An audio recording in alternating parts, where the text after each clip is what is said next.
The telegram trembled in Clara Hawthorne's gloved hands, its words sharp as winter steel. Send her back, too stubborn. Boston's finest finishing schools hadn't prepared her for rejection delivered in 8 brutal words. But as the Wyoming wind howled through the train station's cracked windows, something fierce ignited in her chest. Not shame, but defiance. She'd crossed half a continent to escape suffocation, and she'd be damned before crawling home defeated. Stay with me until the end, and comment your city below so I can see how far this story travels. Because what happened next changed everything. The Greystone Station matchmaking office smelled of old paper and dashed hopes. Clara sat rigid in a ladder-back chair, her spine refusing to touch the wood, while Mrs. Abigail Fletcher, the territory's most notorious marriage broker, shuffled through a diminishing stack of letters with the enthusiasm of an undertaker sorting coffin sizes. "Well," Mrs. Fletcher said, her voice carrying the particular satisfaction of someone proven right, "I did warn you Mr. Henderson preferred a quieter disposition." Clara's jaw tightened. Quieter. The word men used when they meant invisible, when they wanted a woman who'd nod and smile while they made every decision from breakfast menus to life's entire direction. She'd watched her mother perfect that particular disappearing act for 27 years, shrinking herself smaller and smaller until Boston's proper society barely noticed when she finally faded away completely. "He sent me back like defective merchandise," Clara said, each word precise as a scalpel cut. 3 days. I lasted 3 days before he decided my opinions on irrigation systems were too forward. Mrs. Fletcher's eyebrows climbed toward her steel-gray hairline. "You discussed irrigation? With your intended?" His plans would have wasted half the water. I merely suggested. Mrs. Fletcher removed her spectacles, polishing them with the slow deliberation of someone gathering patience.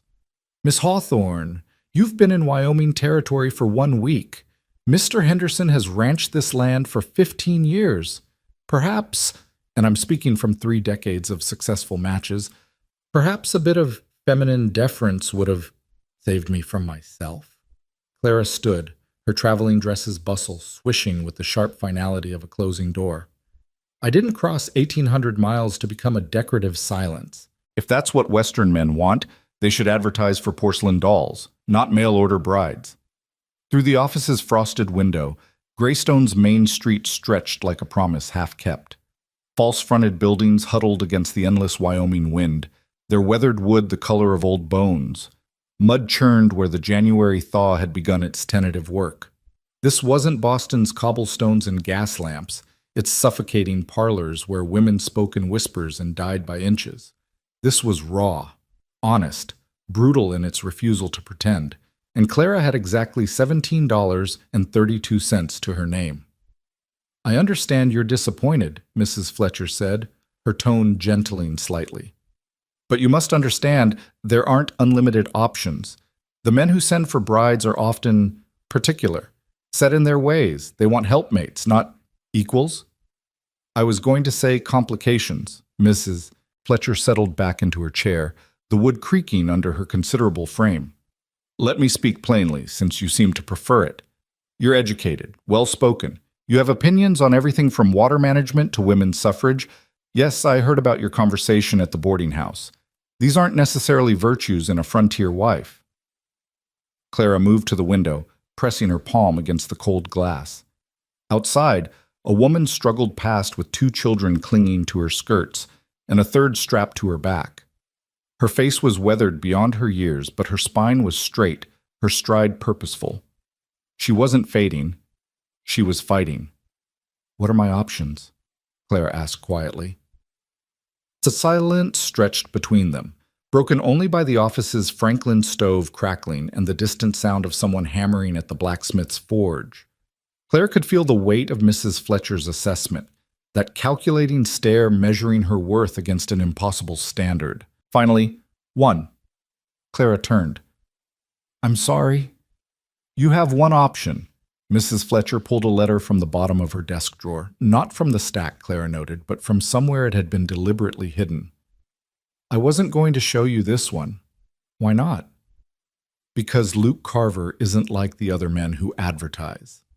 Mrs. Fletcher laid the letter on her desk like it might bite. He's had 3 mail-order brides. 3. The first lasted 2 months before fleeing back east. The second made it 6 weeks. The third, Lord help her, packed her trunk in the middle of the night and walked 12 miles to town in a snowstorm rather than spend another day at Cedar Creek Ranch. Despite herself, Clara's interest sharpened. What did he do to them? Nothing. That's precisely the problem. Mrs. Fletcher pushed the letter toward Clara. He didn't beat them, didn't starve them, didn't rage or drink or gamble. He just was. Luke Carver is half wild, Miss Hawthorne, more comfortable with wolves than people. They say his ranch is so isolated you can go weeks without seeing another soul. The silence drives women mad. Clara picked up the letter. The handwriting was surprisingly neat, each letter formed with obvious care, as if the writer wasn't accustomed to writing and wanted to get it exactly right. I need a wife. Ranch work is hard. Winters are brutal. I'm not good with words or company, but I'll provide for you, protect you, and never raise my hand to you.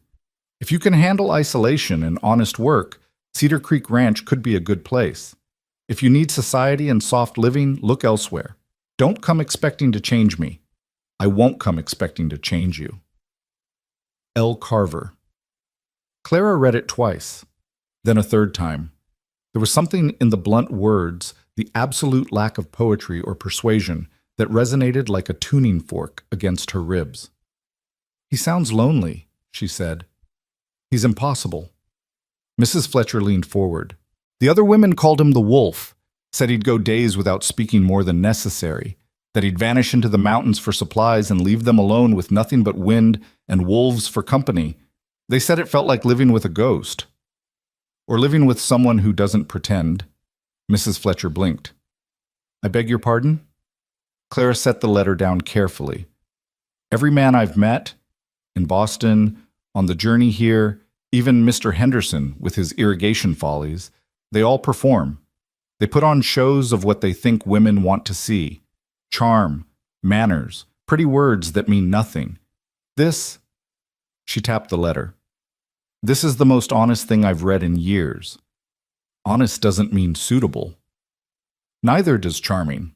Clara met Mrs. Fletcher's gaze steadily. You said I have one option. Is this it?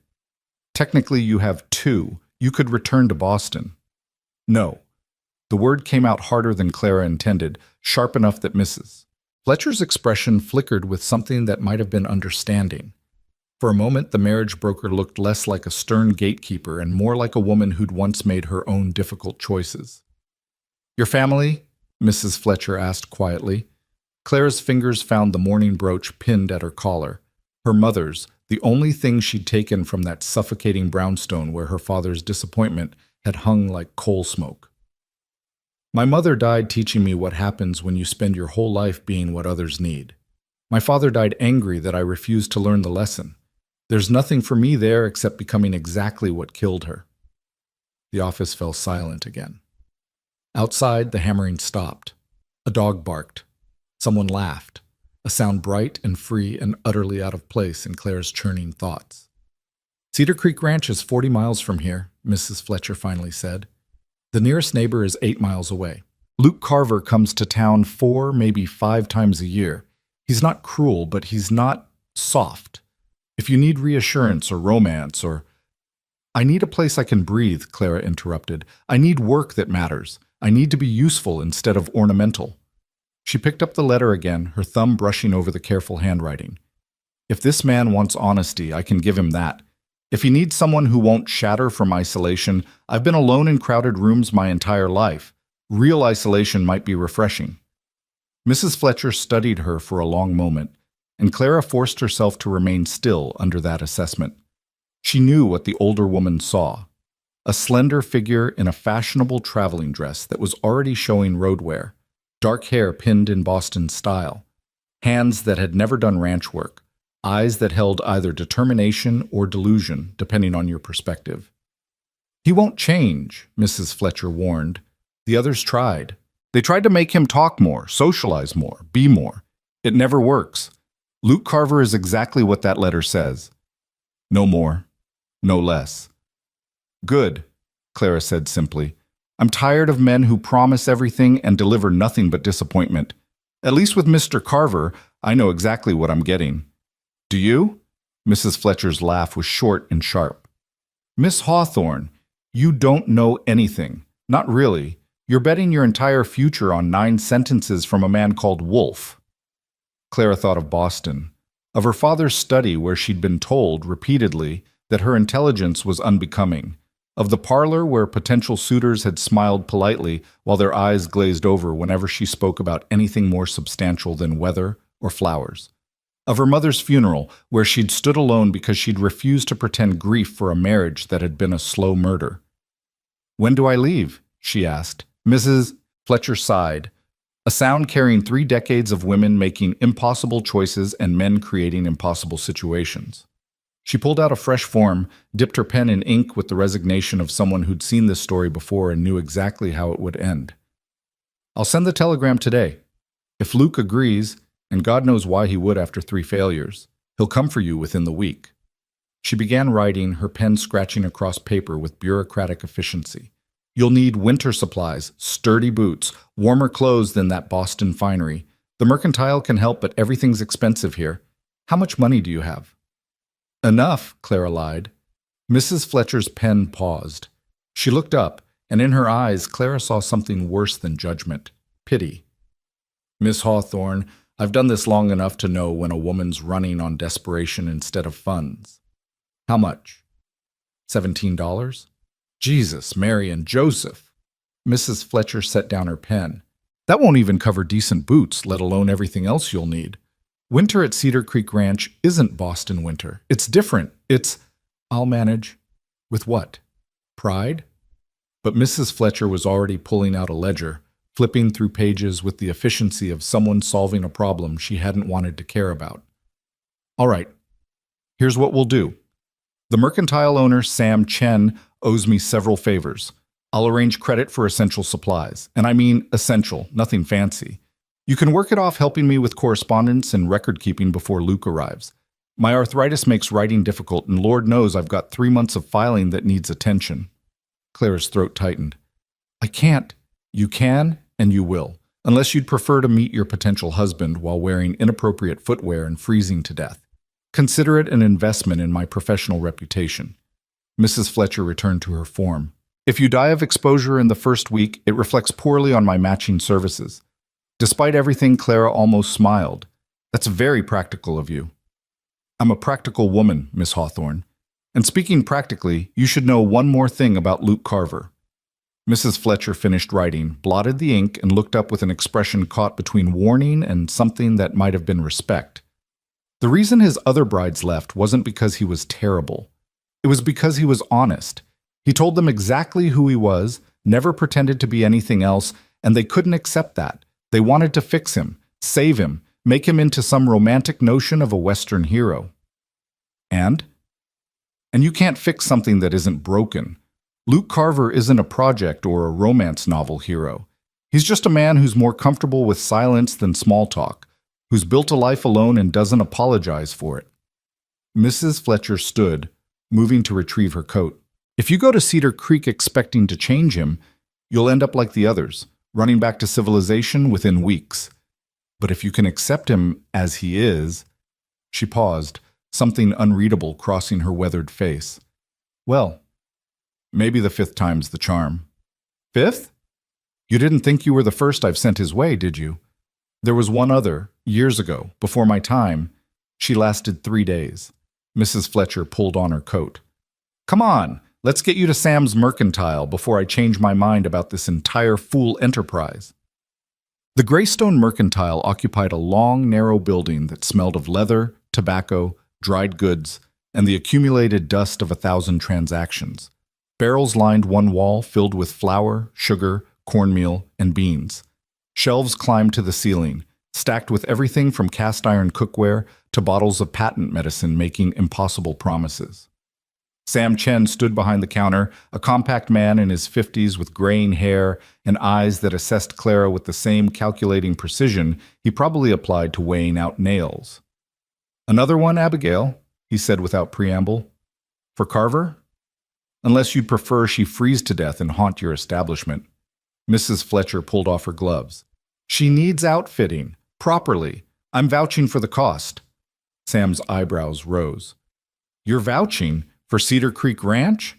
I'm getting soft in my old age. Blame the winter. Mrs. Fletcher turned to Clara. Show him your feet. Clara blinked. I'm sorry? Your feet. Those ridiculous Boston shoes. Show him. Cheeks burning, Clara lifted her skirt hem slightly, revealing the kid leather boots that had seemed so practical in Massachusetts and now looked absurdly delicate against Wyoming's mud-churned floorboards. Sam whistled low. Those won't last a week. Sarah, he called toward the back room. Need your expertise. A woman emerged from behind a curtain, tall, with black hair braided down her back and features that suggested Chinese, Mexican, and something else blended together. She took one look at Clara's boots and laughed. Boston, she asked. Is it that obvious? Only to anyone with eyes. Sarah Chen moved with the casual grace of someone completely comfortable in her own skin. She circled Clara once, her assessment professional and utterly without judgment. 5'4", small frame but good posture. Hands say you haven't done hard labor, but fingers say you're not afraid of work. Ink stains, needle pricks. Seamstress? Writer? Both, Clara admitted. I kept household accounts and did mending to earn my passage west. Smart, Sarah nodded approval. You'll need that. Come with me. For the next 2 hours, Clara was measured, assessed, and outfitted with an efficiency that left her head spinning. Sarah pulled items from shelves and storage with the confidence of someone who'd done this before, who understood exactly what kept a woman alive through a Wyoming winter at an isolated ranch. Boots first, Sarah declared, kneeling before Clara with several pairs. These are lined with rabbit fur. Not pretty, but they'll keep your toes from falling off. Try them. Clara slipped off her Boston boots, feeling immediately shorter, more vulnerable, and pushed her feet into the heavy leather. They were stiff, unfashioned, and utterly practical. Walk, Sarah commanded. Clara obeyed, pacing the mercantile's length. The boots were heavy, awkward, nothing like the delicate footwear she was accustomed to, but they fit well, and she could feel the difference immediately, the substantial sole, the ankle support, the warmth. These will do, she said. Those will save your life, Sarah corrected. She moved to a shelf, pulling down thick woolen stockings. You'll need at least 6 pairs.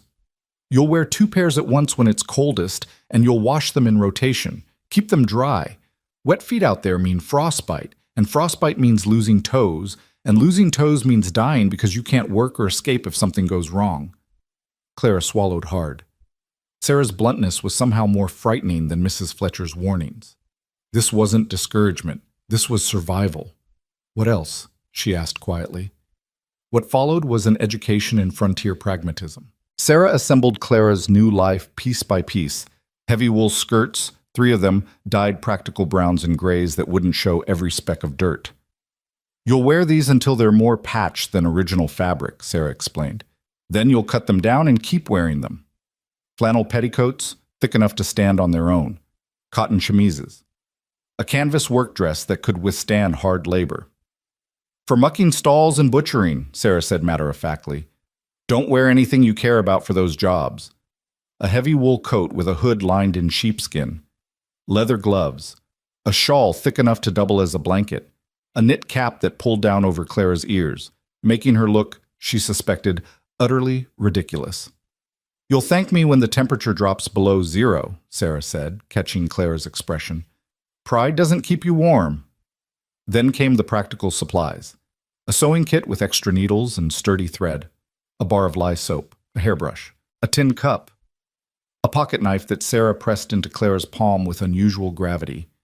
Keep this with you always, Sarah said. Not for protection. Carver has guns for that. But you'll use it every day for 1,000 tasks. Opening packages, cutting rope, cleaning under your nails, trimming candles. Don't lose it.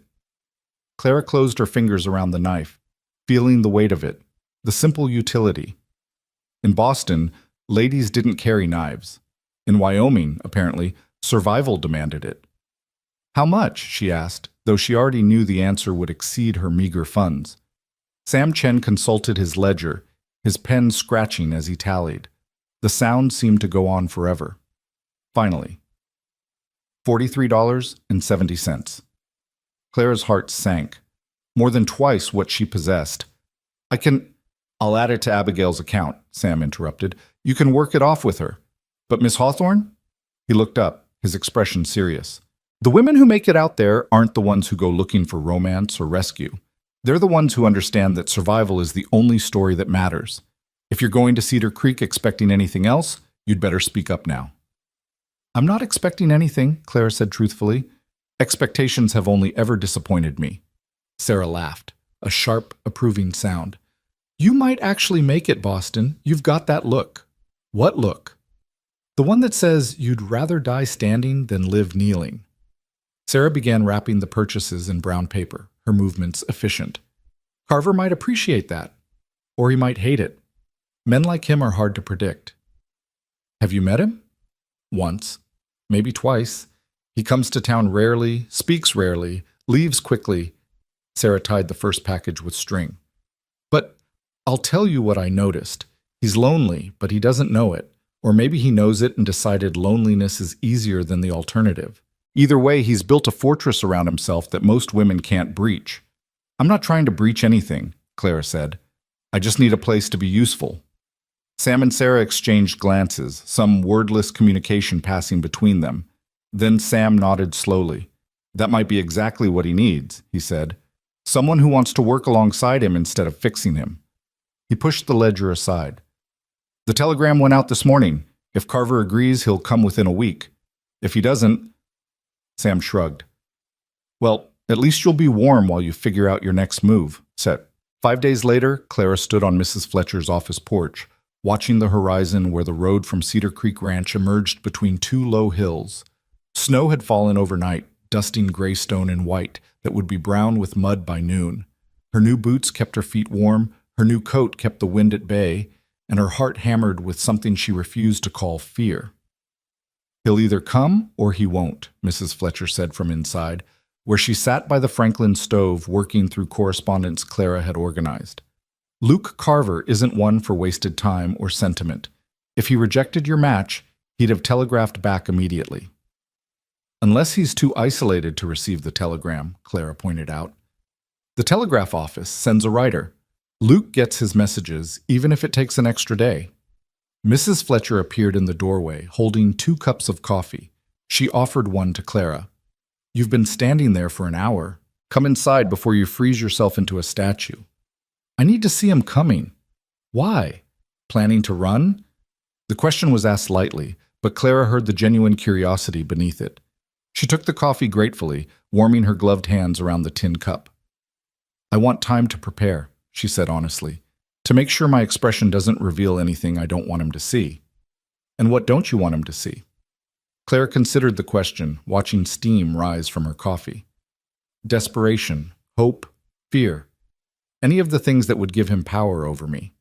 Mrs. Fletcher smiled, not unkindly. Miss Hawthorne, if you think you can hide those things from Luke Carver, you're fooling yourself.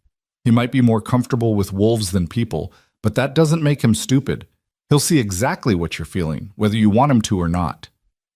Then I'll have to feel nothing. That's one approach. Another would be honesty, the same thing you claim to appreciate in his letter. Before Clara could respond, Mrs. Fletcher straightened, her gaze sharpening on something beyond Clara's shoulder. Speaking of which, Clara turned. A wagon was cresting the far hill, pulled by 2 sturdy horses whose breath plumed white in the cold air.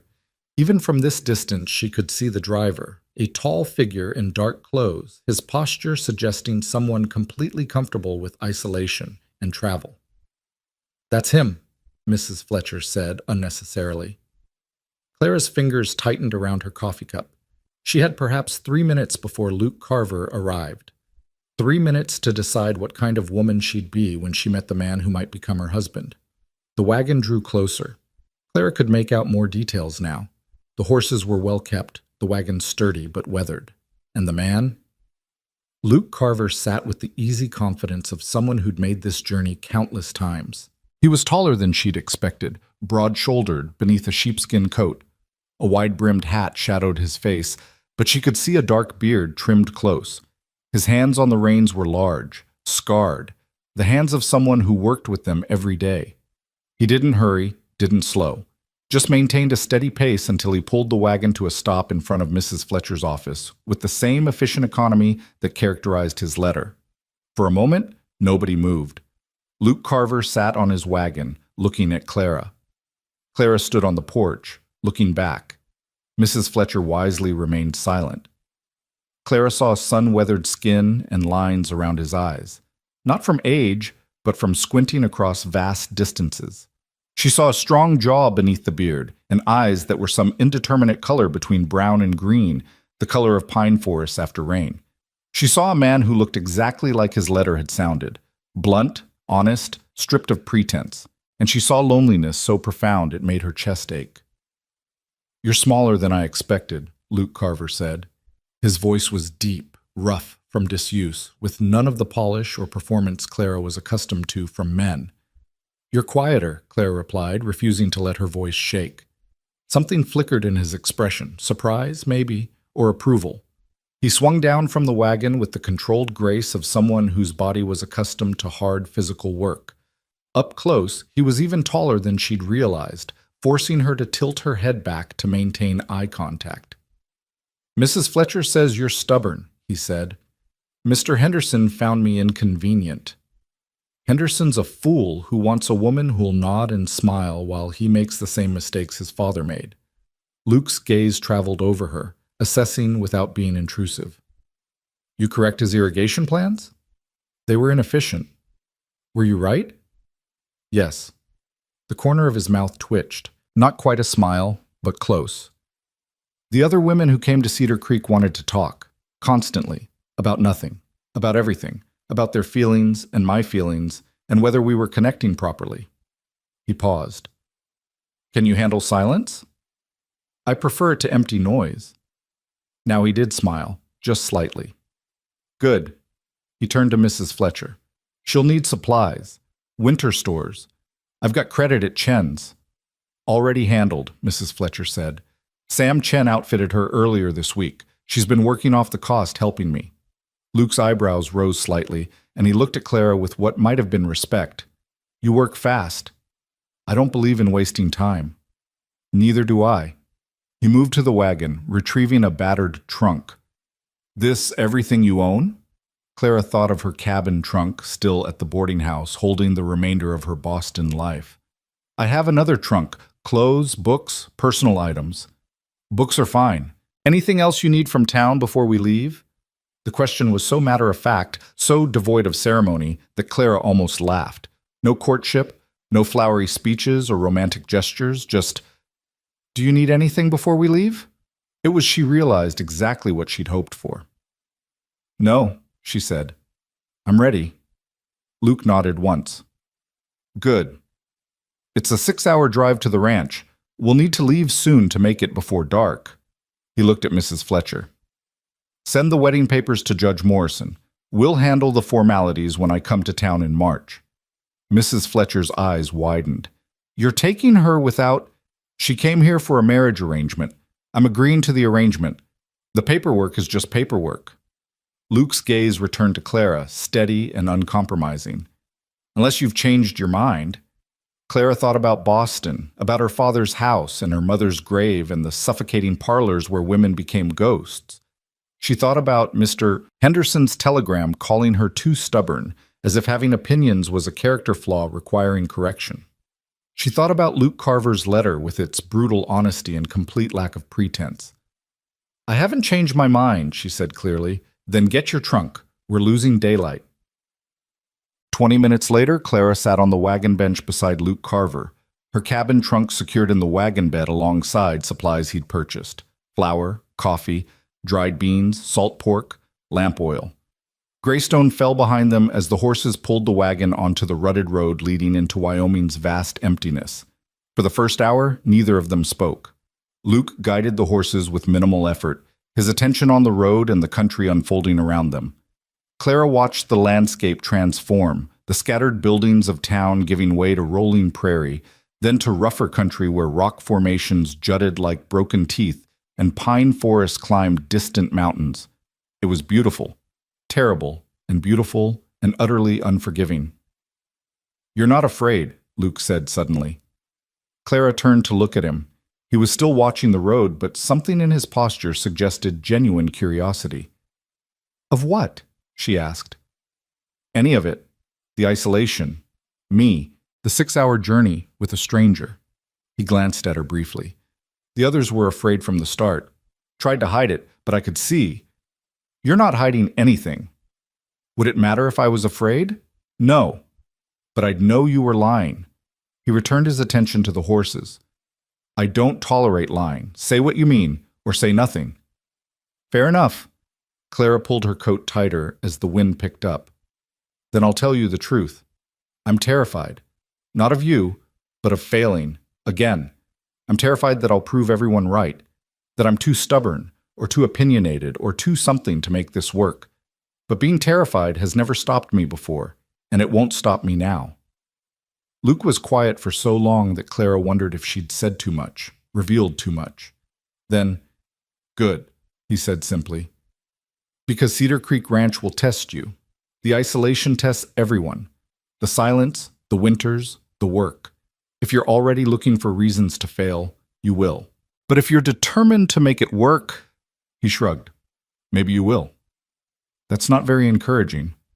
"I'm not very encouraging. I told you, I'm not good with words or people. I can teach you ranch work. I can keep you safe and fed and warm.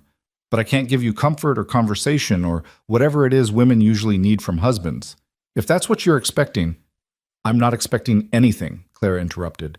"You said so yourself in your letter. Don't expect to change me, and you won't expect to change me. I'm holding you to that." Another of those almost smiles. "All right then, we understand each other."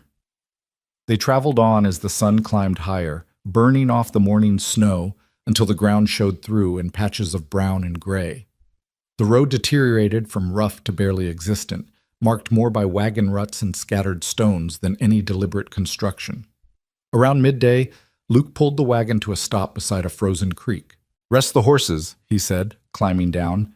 "There's dried meat and hardtack in the supply box if you're hungry." Clara clambered down less gracefully, her legs stiff from hours of sitting. Luke was already tending to the horses, checking their hooves and offering them water from a bucket he'd filled by breaking the ice on the creek's surface. She watched him work. Economical movements, quiet efficiency, the kind of competence that came from years of practice. He murmured something to one of the horses, too low for Clara to hear, and the animal nickered softly in response. "You're gentler with them than you are with people," Clara observed. Luke straightened, giving her a level look.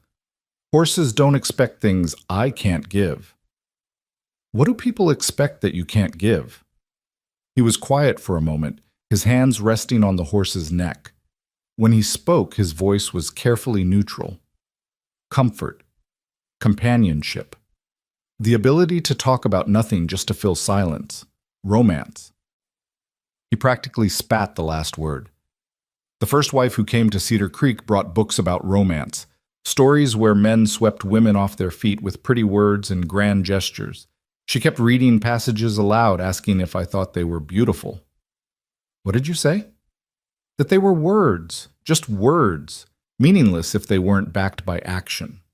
Luke returned to checking the horse's harness. She left 3 days later, said I had no soul. Clara retrieved the dried meat and hardtack, bringing portions to Luke before settling on a flat rock to eat. The food was tough and bland, but it was fuel, and she was learning to think of food that way, not as pleasure, but as necessity. "Maybe you didn't," she said thoughtfully. "Have no soul, I mean. Maybe you just had a different kind, one that shows itself in actions instead of poetry." Luke looked at her then, really looked at her, and Clara saw something shift in his expression. A crack in that carefully maintained wall. "Most people don't see it that way," he said quietly. "Most people are fools." This time he laughed, a rusty sound, as if it had been years since he'd used it. "You might be right about that." He finished with the horses and came to sit on a boulder near her rock, maintaining a careful distance but no longer completely isolating himself. "Why'd you come west?" "Real reason, not the one you tell Mrs. Fletcher." Clara chewed her hardtack slowly, considering how honest to be. Then she remembered his rule. Say what you mean, or say nothing. My mother spent her entire life becoming smaller, she said. My father wanted a wife who reflected his status, who never contradicted him, who existed to make him comfortable. She did exactly that, folded herself into smaller and smaller pieces until there was nothing left. She died when I was 23, and at her funeral, I realized nobody really knew who she'd been. They knew what she'd done, how perfectly she'd hosted dinners, how gracefully she'd managed the household, but who she was. That woman had disappeared years before her body finally gave up. Luke said nothing, just watched her with those forest-colored eyes, and Clara found it easier to continue in his silence than she would have in someone else's sympathy. My father expected me to follow her path, to marry some appropriate Boston man and spend my life being appropriate and quiet and decorative, but I couldn't. Every time I tried to be what he wanted, I felt like I was dying, so I started refusing, started speaking up in conversations where women were supposed to smile and nod, started correcting mistakes and pointing out flaws, and generally being everything a proper Boston lady shouldn't be. And my father called me stubborn, difficult, unmarriageable. He died angry at me, and honestly, Clara met Luke's gaze steadily. I don't regret it. I'd rather be stubborn and alive than appropriate and dead. That why Henderson sent you back? He wanted a woman who'd let him make mistakes without pointing them out. I'm not capable of watching someone do things wrong when I know how to do them right. Luke stood, brushing hardtack crumbs from his pants. Cedar Creek has plenty that needs doing right. You'll have more work than you can handle. He moved to the horses, beginning to hitch them back to the wagon. But I need to know, are you looking for a marriage, or are you looking for an escape? The question struck harder than Clara expected. She stood slowly, her mind working through the layers of truth. Can it be both? She asked finally. Depends. Luke tightened a strap, his movement sure. If you're escaping one prison just to build another, you'll end up resenting Cedar Creek the way you resented Boston. But if you're escaping toward something, he paused, seeming to struggle for words. If you're escaping toward the person you actually are, instead of the person others wanted you to be, then maybe it can work. Clara climbed back onto the wagon bench, settling herself against the cold wood. And what about you? Are you looking for a wife, or are you looking for something else? Luke swung up beside her, taking the reins. For a long moment, he didn't answer, just urged the horses forward. The wagon lurched into motion, wheels finding the rutted road. Finally, I'm looking for someone who won't leave when they discover who I actually am. The honesty of it, the raw, unguarded honesty, made Clara's throat tight. Then I suppose we're both looking for the same thing. Suppose we are. They traveled on into the afternoon, and gradually, tentatively, conversation sprouted between them. Not constant or comfortable, but real. Luke talked about the ranch, 200 acres of high country, cattle, and horses. A cabin he'd built himself 5 years ago when he'd finally saved enough to buy the land. He talked about the work, dawn rising to tend stock, mending fences, hauling water, preparing for winters that could trap you for weeks. Clara listened and asked questions, not to make conversation, but because she genuinely wanted to know. How many cattle? What breed? How did you keep them fed through winter? What happened if you got sick with no one around to help? You think about practical things, Luke observed as the sun began its descent toward the western mountains. Is that bad? No, it's good. The others asked about social calls and church services and whether I'd take them to dances in town. He shook his head. Out here, surviving matters more than socializing. I'd rather survive than dance. We're going to get along fine then. The landscape grew rougher as they climbed into higher country. Pine forests closed in on either side, their branches heavy with snow that the sun hadn't reached. The road became less a road and more a suggestion carved through wilderness. Several times Luke had to guide the horses carefully around deadfall or frozen washouts. We're close, he said as the sun touched the mountains. Another mile. Clara's heart kicked against her ribs. Another mile. And then what? She'd be at Cedar Creek Ranch with a man she'd known for less than a day, bound by an agreement that was almost but not quite marriage, in isolation so complete that her nearest neighbor was 8 miles away. What do the other ranch wives do? She asked, more to fill silence than from genuine curiosity. There are no other ranch wives. Not close by. Luke kept his eyes on the darkening road. The nearest place is the Henderson Spread, and you know how that turned out. After that, it's 12 miles to the Zimmerman place. They're an older couple who mostly keep to themselves. Then nothing until you get back toward town. So I really will be alone. You'll be with me. Clara almost laughed at the distinction. Is that the same thing? Luke's hands tightened on the reins. Might be. I'm not good company, Clara. I won't fill your days with conversation. I won't always remember to ask how you're feeling or whether you need anything. I'll work from dawn to dusk and sometimes longer, and there will be days, maybe weeks, where we barely speak except about practical matters. But I'll never lie to you. I'll never pretend to be something I'm not. I'll teach you everything I know about surviving out here, and I'll never make you smaller to make myself bigger.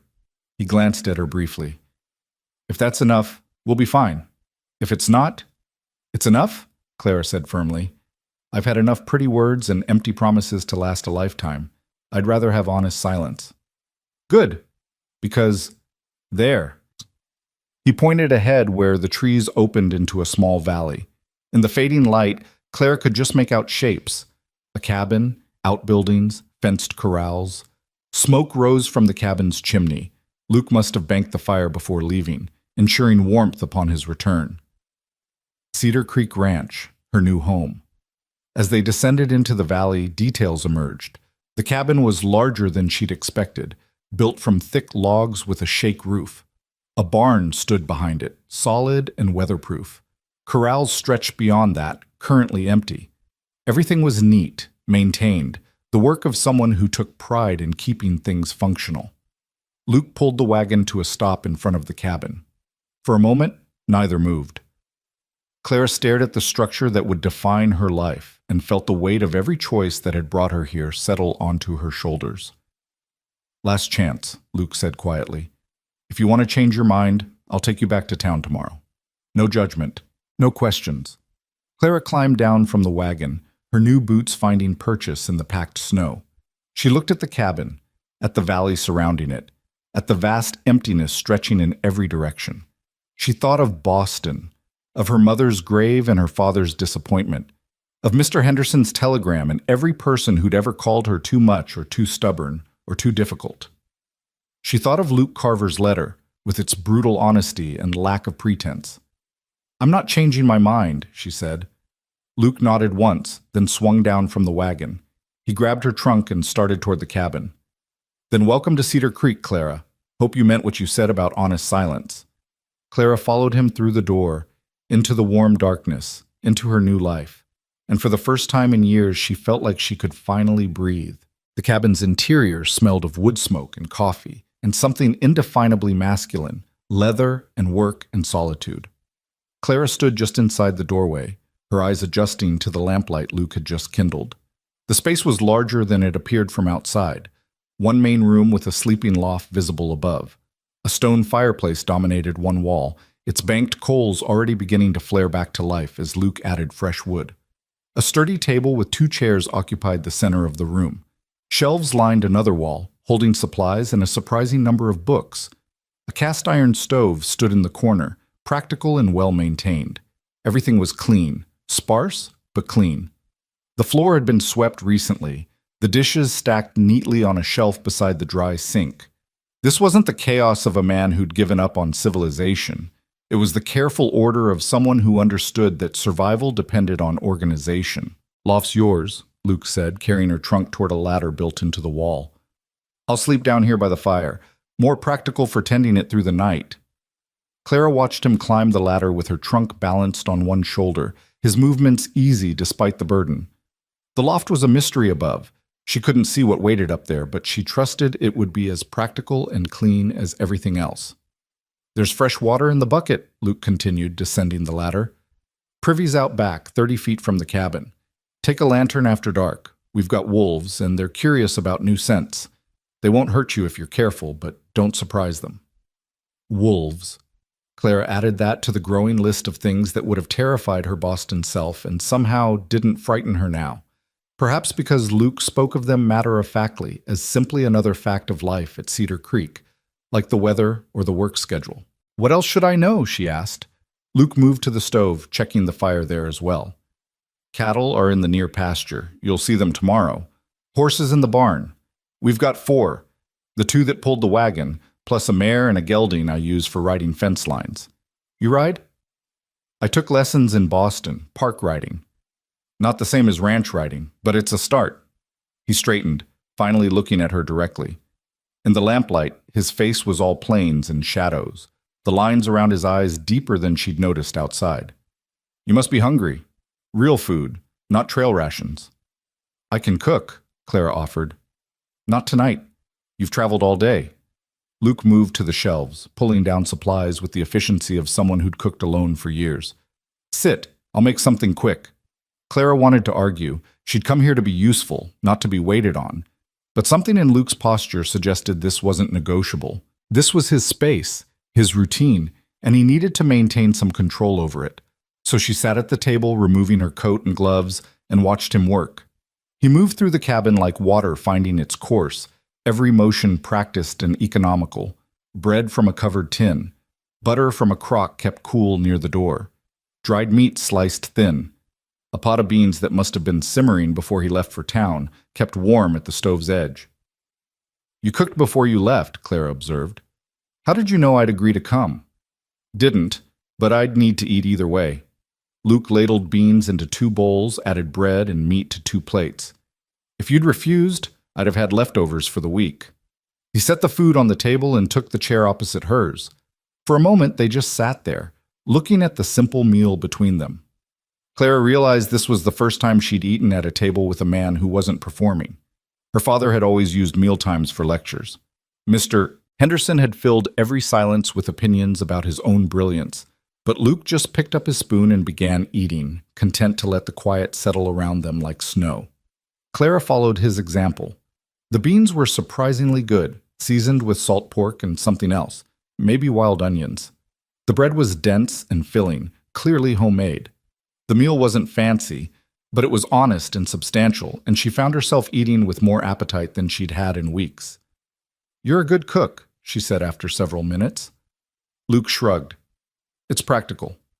Can't work if you don't eat properly. He paused, seemed to consider something, then continued. The others, the women who came before, they wanted to take over the cooking immediately, said a man shouldn't have to cook for himself when he had a wife, but they didn't know how to cook for ranch work. They made fancy things, delicate things, food that might impress at a dinner party, but didn't stick to your ribs through 12 hours of hard labor. Did you tell them? Tried. They took it as criticism. He mopped up bean juice with his bread. Eventually stopped trying to explain and just went back to cooking for myself. They'd eat what I made or they wouldn't, didn't matter to me. Clara set down her spoon. Luke, I need to understand something. You said you need a wife, but it sounds like you've gotten along fine alone. Why keep trying?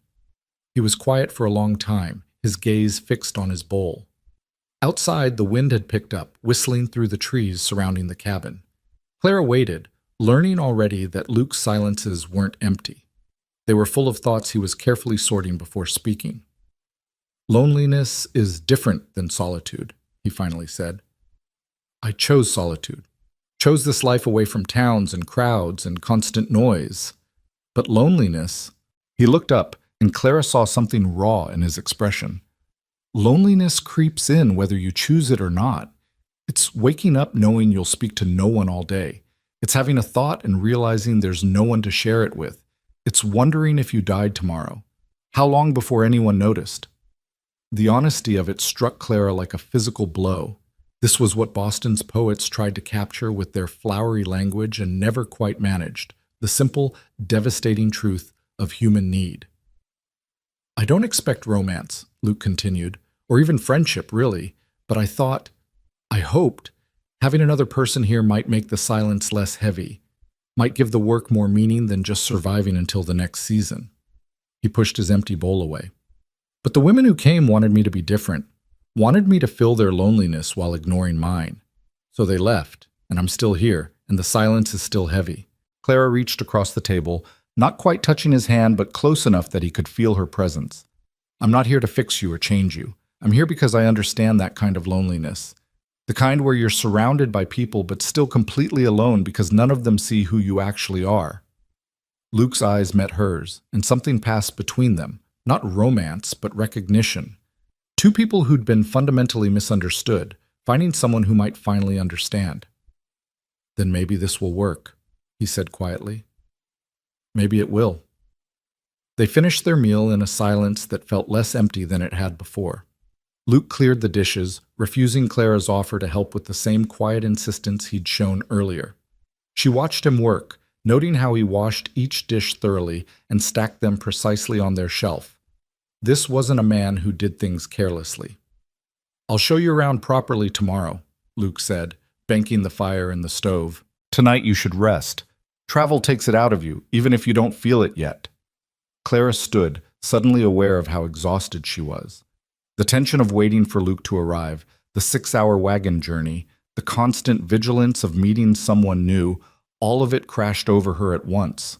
She swayed slightly, catching herself on the table. Luke was beside her immediately, his hand steadying her elbow.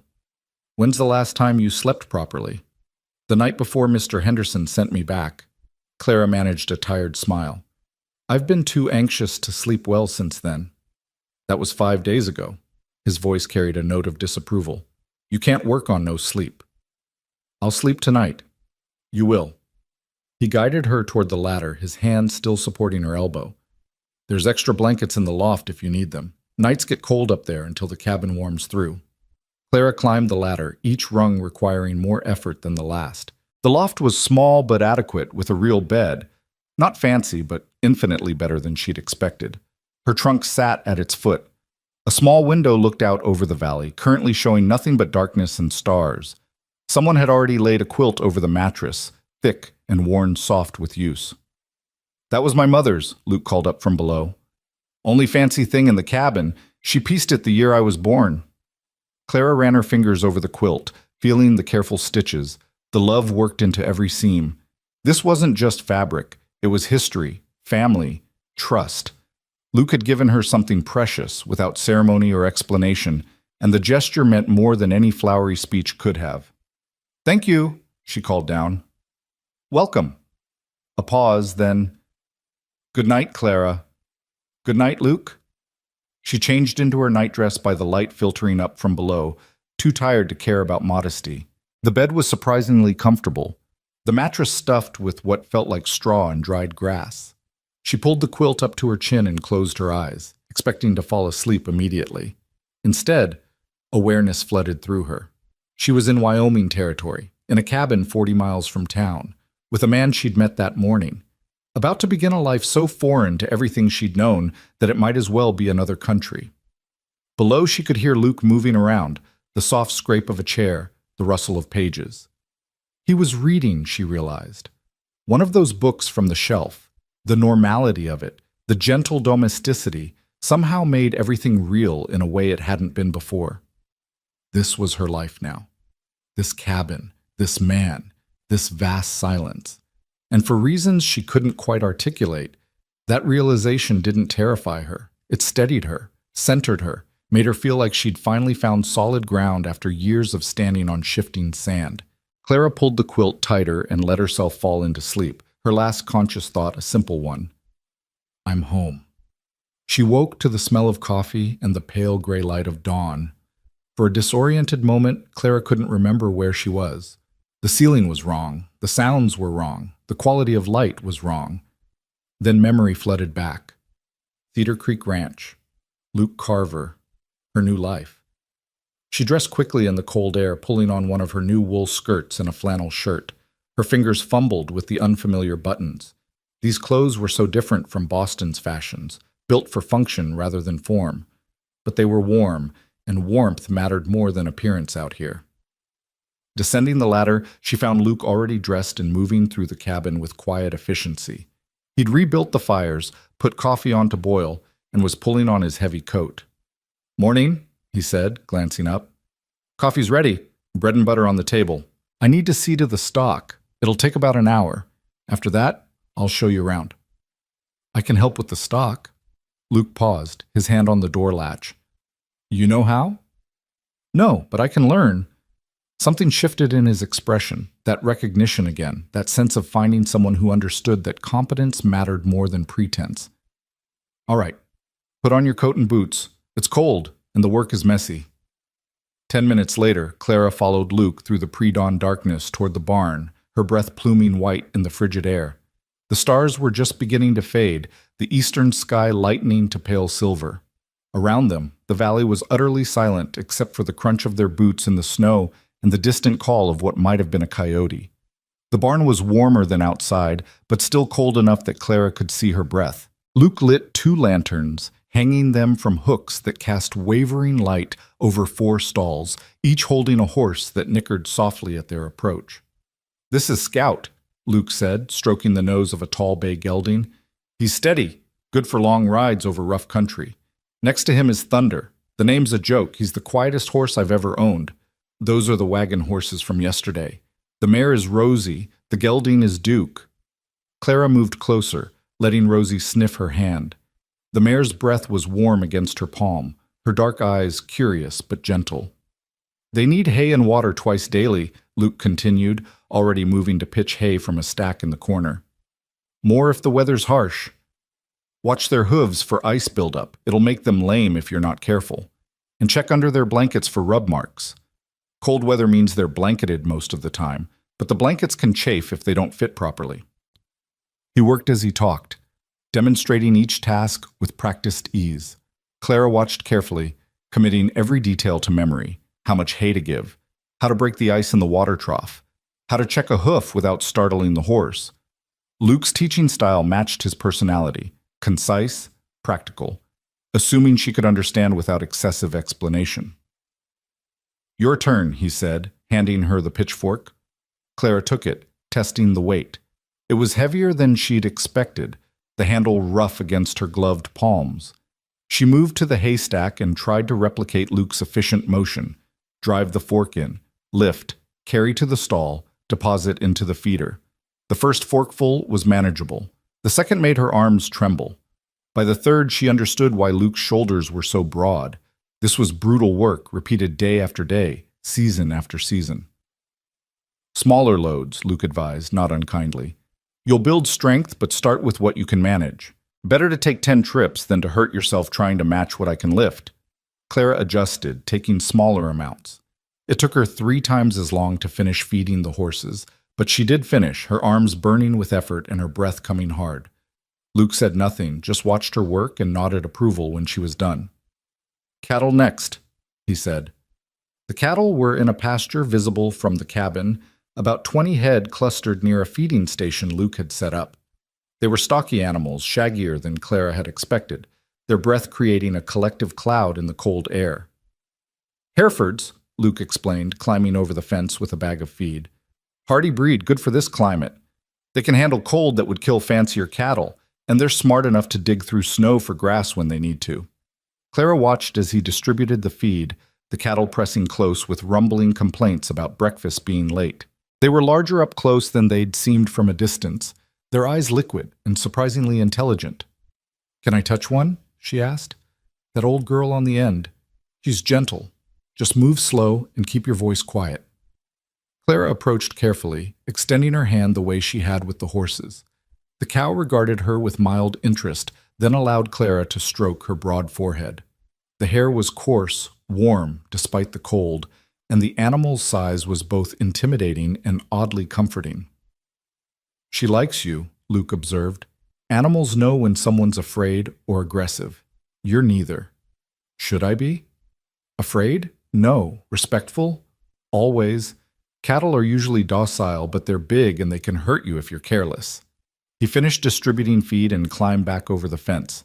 "Come on, chickens are next, then I'll make breakfast." The chicken coop was a small structure behind the barn, surprisingly well built with nest boxes and perches.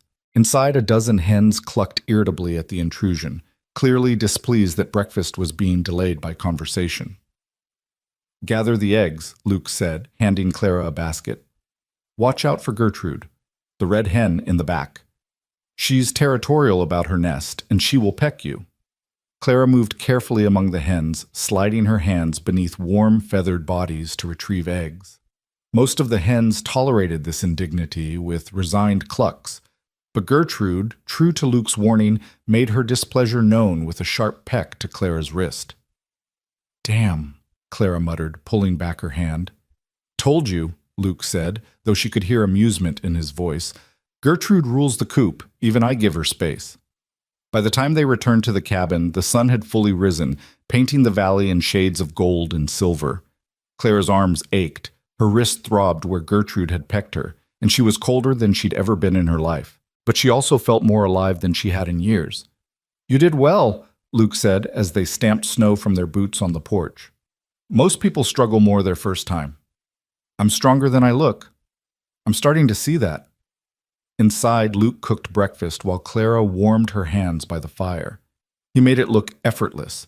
Bacon in a cast-iron skillet, eggs cracked with one hand, bread toasted on the stovetop.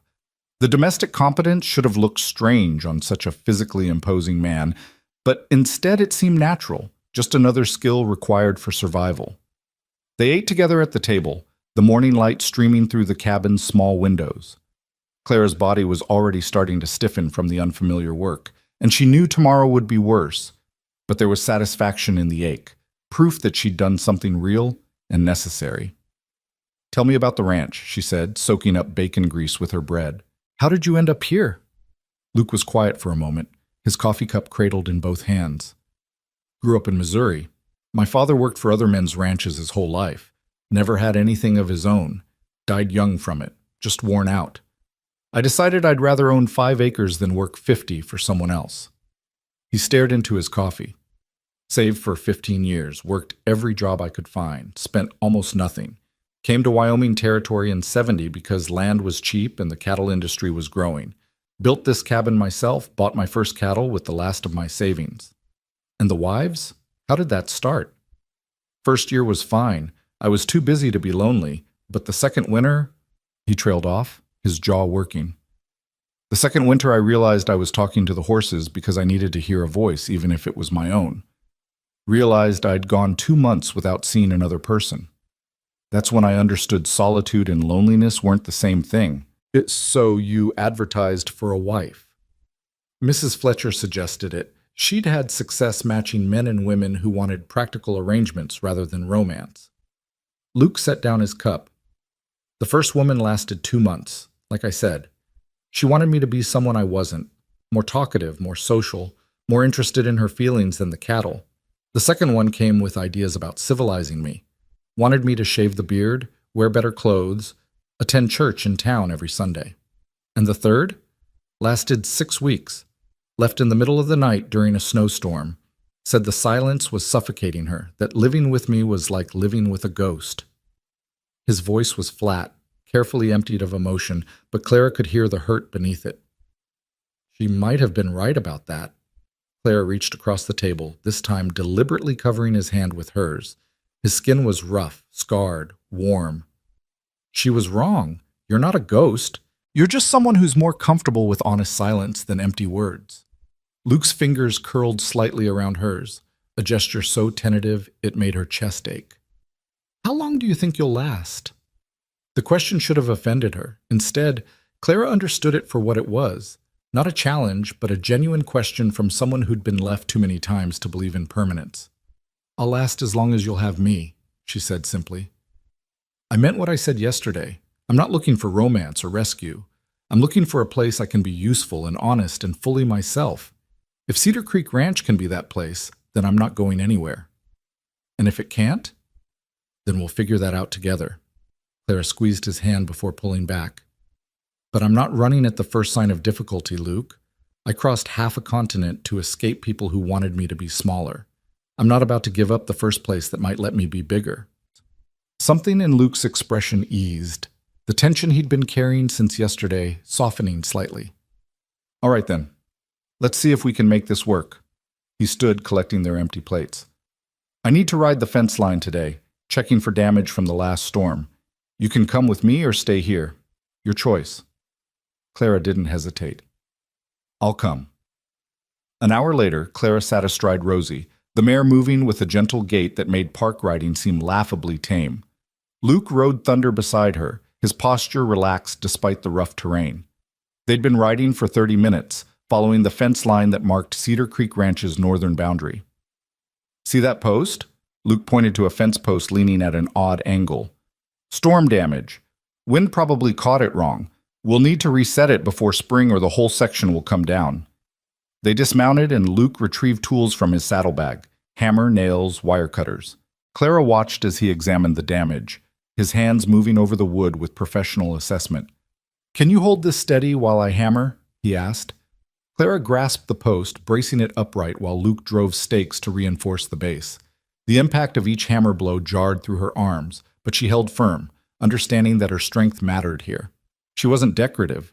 She was necessary. "Good," Luke said when he finished. "You've got steady hands." They continued along the fence line, stopping twice more to make repairs. Each time Luke showed Clara what to look for: the telltale lean of a failing post, the rust on wire that indicated weakness, the patterns in snow that suggested animal interference. "You're teaching me," Clara observed as they remounted. "Of course I am. Can't have you here if you don't know how to maintain the place." Luke urged Thunder forward. "What if I get hurt or sick? You'd need to handle things yourself until I recovered." The practicality of it struck Clara forcefully. This wasn't a husband hoarding knowledge to maintain power. This was a partner ensuring they both had the skills to survive. Luke was teaching her because he trusted her to be capable, because he understood that her competence made both of them safer. "My father never taught me anything practical," Clara said, guiding Rosie around a fallen branch.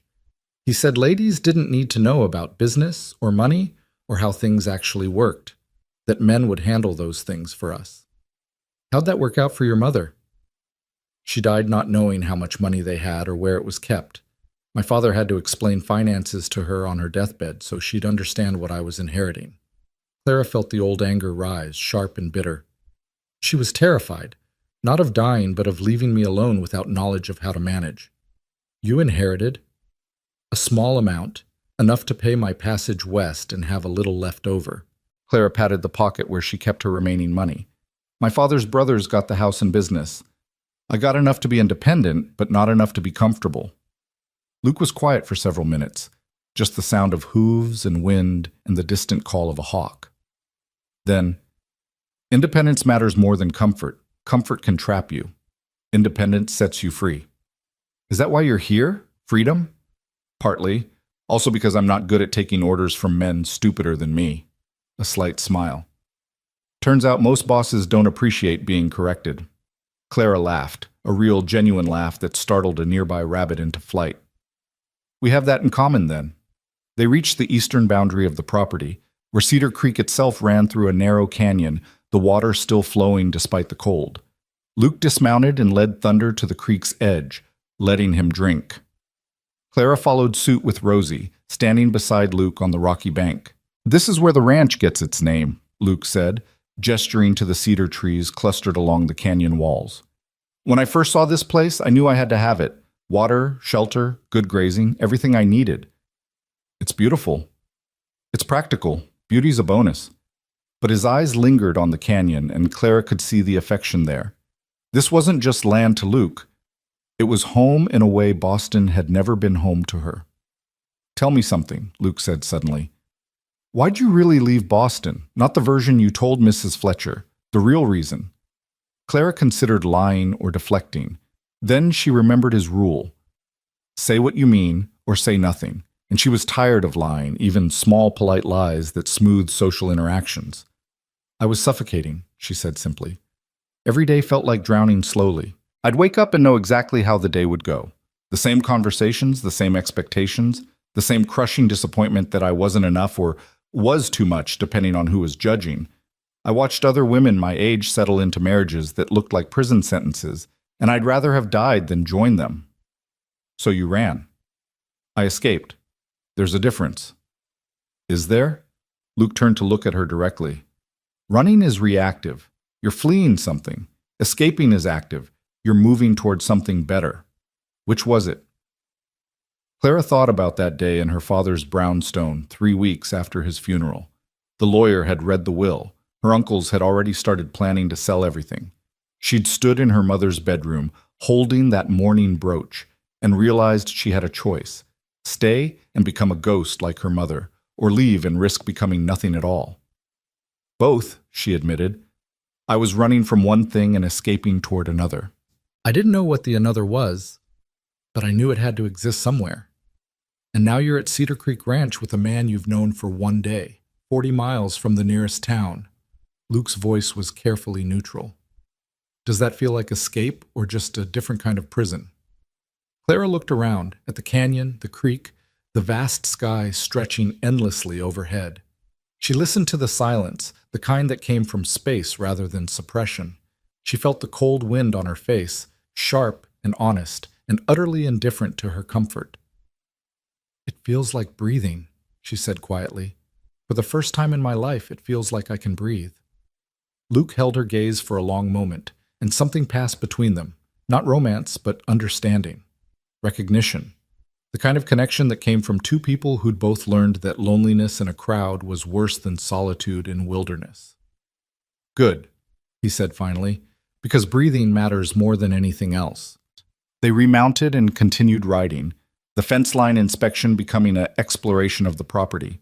Luke showed her the south pasture where he'd moved the cattle in spring, the grove of aspens that turned gold in autumn, the high meadow where wildflowers grew thick enough to walk on in summer. He talked more than Clara had yet heard him talk, his voice carrying something like pride as he described the land he'd built his life around. You love it here, Clara observed as they headed back toward the cabin, the sun now high overhead. It's mine, Luke said simply. Every fence post, every building, every acre. I built it with my own hands, and no one can take it away as long as I'm strong enough to work it. And when you're not strong enough? He was quiet for a moment. That's one reason I need a wife, someone who can help carry the load so I don't break under it. They reached the cabin as early afternoon light slanted through the valley. Clara's body ached from hours in the saddle. Muscles she didn't know she had were screaming protest. But it was good pain, earned pain, the kind that came from doing real work rather than useless decorative activities. You did well today, Luke said as they unsaddled the horses. Most people can't handle that much riding their first time out. I'm tougher than I look. I'm learning that. He carried the saddles to the tack room, Clara following with the bridles. This afternoon I need to check the cattle more thoroughly, look for any signs of illness. You should rest. You'll be sore tomorrow as it is. I can help with the cattle. Clara, Luke turned to face her, his expression serious. I appreciate the willingness, but you need to pace yourself. This isn't a sprint. It's every day, for months, for years. If you burn yourself out in the first week trying to prove something, you'll be useless when I actually need you. The logic was sound, even if Clara's pride rebelled against it. Fine, but I'm not resting. Teach me how to make bread. Luke blinked. Bread? You make good bread. I want to learn how. Clara pulled off her gloves, her fingers stiff with cold. If I'm going to be here, I should know how to make things we need. Something flickered across Luke's face, surprise maybe, or pleasure at her practical approach. All right, bread making it is. The afternoon passed in a warm, flour-dusted haze. Luke was a patient teacher, showing Clara how to mix the dough, how to knead it properly, how to test when it had risen enough. His hands, so large and rough from ranch work, handled the dough with surprising gentleness. My mother taught me, he explained, forming the dough into loaves. Said any person living alone needed to know how to feed themselves properly. Too many men tried to live on jerky and beans and died from it. Clara worked her own dough, imitating his movements. Was she a ranch wife? Farm wife. Similar but different. She was tough. Had to be. 6 children, my father gone for weeks at a time working other people's land. She ran everything while he was away. Luke set his loaves in the oven built into the side of the fireplace. She would have liked you. Why do you say that? You remind me of her, practical, stubborn, not afraid of work or silence. He wiped flour from his hands. The other women who came here, they would have horrified her. All that talk about feelings and romance when there was work to be done. Clara shaped her own loaves, pleased with how the dough felt under her hands, alive, elastic, full of potential. I think I would have liked her too. They worked together through the afternoon, and gradually the cabin began to feel less like Luke's space and more like shared space. Clara washed dishes while Luke mended a bridle. Luke added wood to the fire while Clara swept flour from the floor. Neither spoke much, but the silence was comfortable, punctuated only by the sounds of work and the crackle of burning wood. When the bread finally emerged from the oven, golden and crusty and smelling like heaven, Clara felt a surge of pride entirely disproportionate to the accomplishment. But it was her bread, made with her own hands in her own kitchen, not following someone else's rules or trying to meet someone else's standards. Just practical, honest bread that would feed them through the coming days. Perfect, Luke pronounced, tapping the crust. You're a natural. Or I had a good teacher. Maybe both. He sliced into one loaf, steam rising from the soft interior. He handed Clara a thick slice, still warm. Welcome to Cedar Creek, Clara, officially. She bit into the bread, tasting salt and yeast and her own competence. And for the second time since arriving, she thought, I'm home. That evening, after a simple supper of stew and fresh bread, they sat by the fire. Luke in a worn armchair, Clara on a bench she'd pulled close to the warmth. Outside, the wind had picked up again, moaning through the valley with a sound like wolves singing. Tell me about the wolves, Clara said. Real ones, not legends. Luke looked up from the book he'd been reading, something about cattle husbandry, Clara noted. What do you want to know? Everything. You said they're curious about new scents. How curious? Should I be afraid? Cautious, not afraid. They're smart, and they're not naturally aggressive toward humans. Cattle, yes, they'll take a calf if they can. But people? He shook his head. They mostly want to avoid us. Mostly? There's a pack that ranges through this valley. 5 adults, probably some pups by now. I've seen them from a distance. They're beautiful animals. Gray and black, bigger than you'd expect. The alpha is a big male with a white patch on his chest. I call him Ghost. Clara leaned forward. You've named them? Just him. He's different, more curious than the others. I found him watching the cabin sometimes, just sitting on that ridge to the north. Not threatening, just watching, like he's trying to figure out what I'm doing here.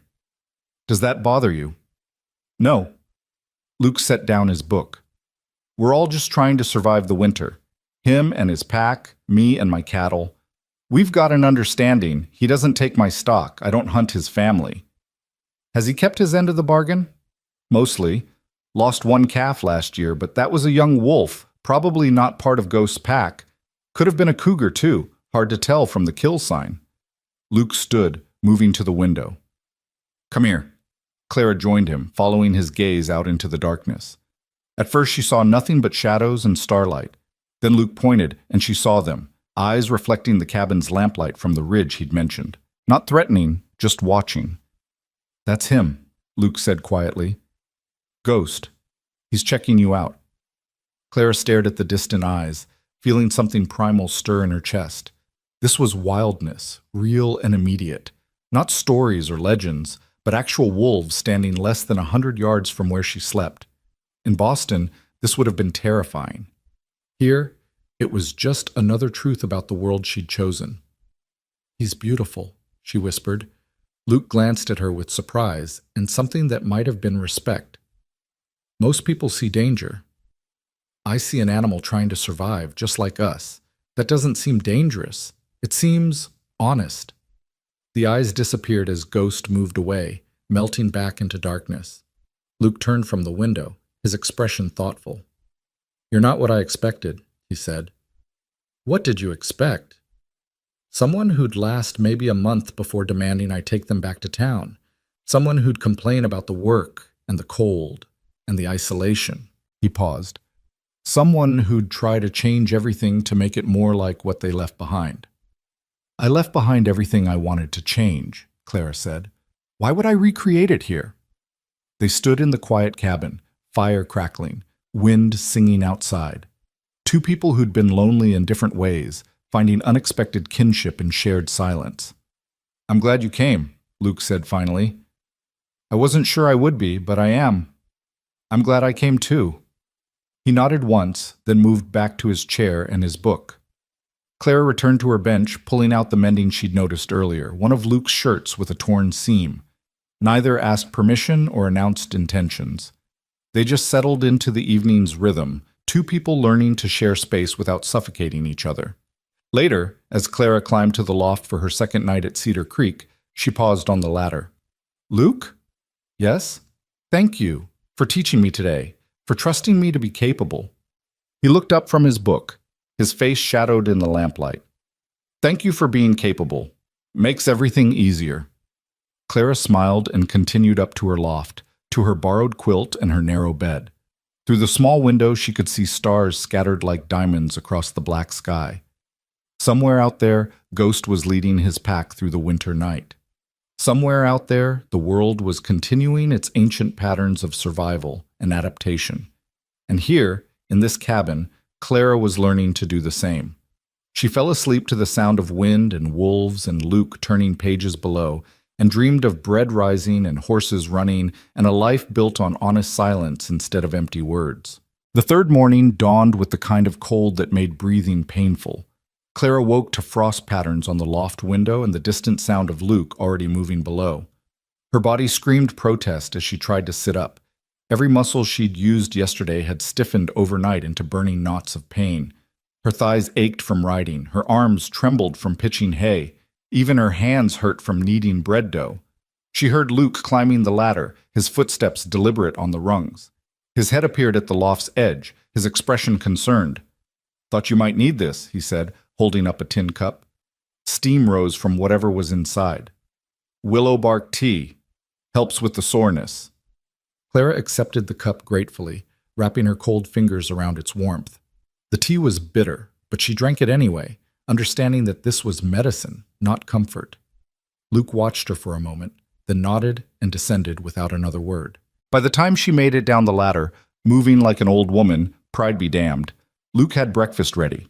Oatmeal with dried berries and a precious spoonful of honey. More of that bitter tea. And surprisingly, a look of sympathy that somehow didn't feel condescending. "It'll get better," he said as she lowered herself carefully into her chair. "First week is always brutal. Your body's learning new movements. Give it time." "How long did it take you?" "To stop hurting every morning?" Luke considered, stirring his oatmeal. "About 2 months. But I was building the cabin at the same time I was learning to ranch, so maybe I'm not the best measure." Clara forced herself to eat, knowing her body needed fuel even if her stomach was queasy from pain. "What's the work today?" "Nothing for you. You're resting." "Luke, that's not a suggestion." His voice was firm but not unkind. "I've seen people push through soreness like yours and end up injuring themselves badly. Torn muscles, strained backs. Then they're useless for weeks instead of just sore for days. You'll rest today, let the willow bark do its work, and tomorrow you'll be stronger for it." Clara wanted to argue. Every instinct told her she needed to prove her worth, demonstrate that she could handle whatever the ranch demanded. But Luke's logic was sound, and more importantly, she could hear genuine concern in his voice. He wasn't trying to sideline her, he was trying to keep her functional. "Fine," she conceded, "but I can still do indoor work. Mending, cooking, organizing." "That's reasonable." Luke stood, carrying his empty bowl to the wash basin. "I'll be working the south fence line today. Should be back by mid-afternoon. There's salt pork that needs slicing for tomorrow's meals, and I noticed the shelves could use reorganizing. Somehow the coffee ended up next to the lamp oil, which seems dangerous." Clara managed to smile despite the pain. "I'll handle it." "I know you will." He pulled on his heavy coat, wrapping a scarf around his face against the cold. "Fire's banked to last. If it gets too low, just add 1 log at a time. Too much and you'll overload it. And Clara?" He paused at the door. "Don't try to do everything. You're allowed to rest." After he left, the cabin felt different. Not empty exactly, but waiting. Clara moved slowly through her morning, each step a negotiation with her protesting body. She sliced the salt pork with careful precision, her hands remembering her mother's kitchen lessons. She reorganized the shelves logically, dry goods together, tinned items grouped by type, medical supplies separated from food. She mended 2 more of Luke's shirts and darned 3 pairs of socks, her needle moving in the familiar rhythm she'd learned as a girl. The work was meditative, giving her time to think. A week ago, she'd been in Mrs. Fletcher's office, holding a telegram that called her too stubborn. 5 days ago, she'd been terrified Luke would reject her match. Yesterday, she'd learned to feed horses and make bread. And now she was in a cabin 40 miles from anywhere, doing domestic work that somehow felt more important than anything she'd done in Boston's Grand Brownstone. The difference, she realized, was purpose. In Boston, she'd mended clothes to meet social expectations of womanly accomplishment. Here, she mended because Luke needed intact shirts to work safely in harsh conditions. In Boston, she'd organized pantries to demonstrate household management skills. Here, she organized because chaos could mean wasted time or dangerous mistakes when minutes mattered. In gray stone. No softness anywhere, nothing decorative or unnecessary. Just the raw bones of the earth wearing winter like armor. She understood why Luke loved it. A movement on the northern ridge caught her attention. For a moment, Clara thought it was Luke returning early. Then she recognized the gray shape, the fluid gait. Ghost, the wolf Luke had pointed out last night. The animal stood silhouetted against the snow, watching the cabin with that same curious intensity Luke had described. Clara didn't move, barely breathed. This close enough to see individual muscles shifting beneath gray fur. The wolf was magnificent, larger than any dog, with a broad head and intelligent eyes that seemed to assess her through the window glass. This was an apex predator, a killer that could take down prey 3 times its size. And yet Clara felt no fear, only a strange kinship with another creature learning to survive in an unforgiving place. Ghost held her gaze for what felt like minutes, but was probably only seconds. Then he turned and loped away, disappearing into the tree line with the effortless grace of something utterly at home in wilderness. Clara released her breath slowly, her heart pounding not with fear, but with exhilaration. She'd just locked eyes with a wild wolf through a window. In Boston, this would be a story told at dinner parties, embellished until it became legend. Here, it was just Tuesday afternoon. She returned to her mending with a smile. Luke came back as the afternoon light was starting to fail, stamping snow from his boots on the porch.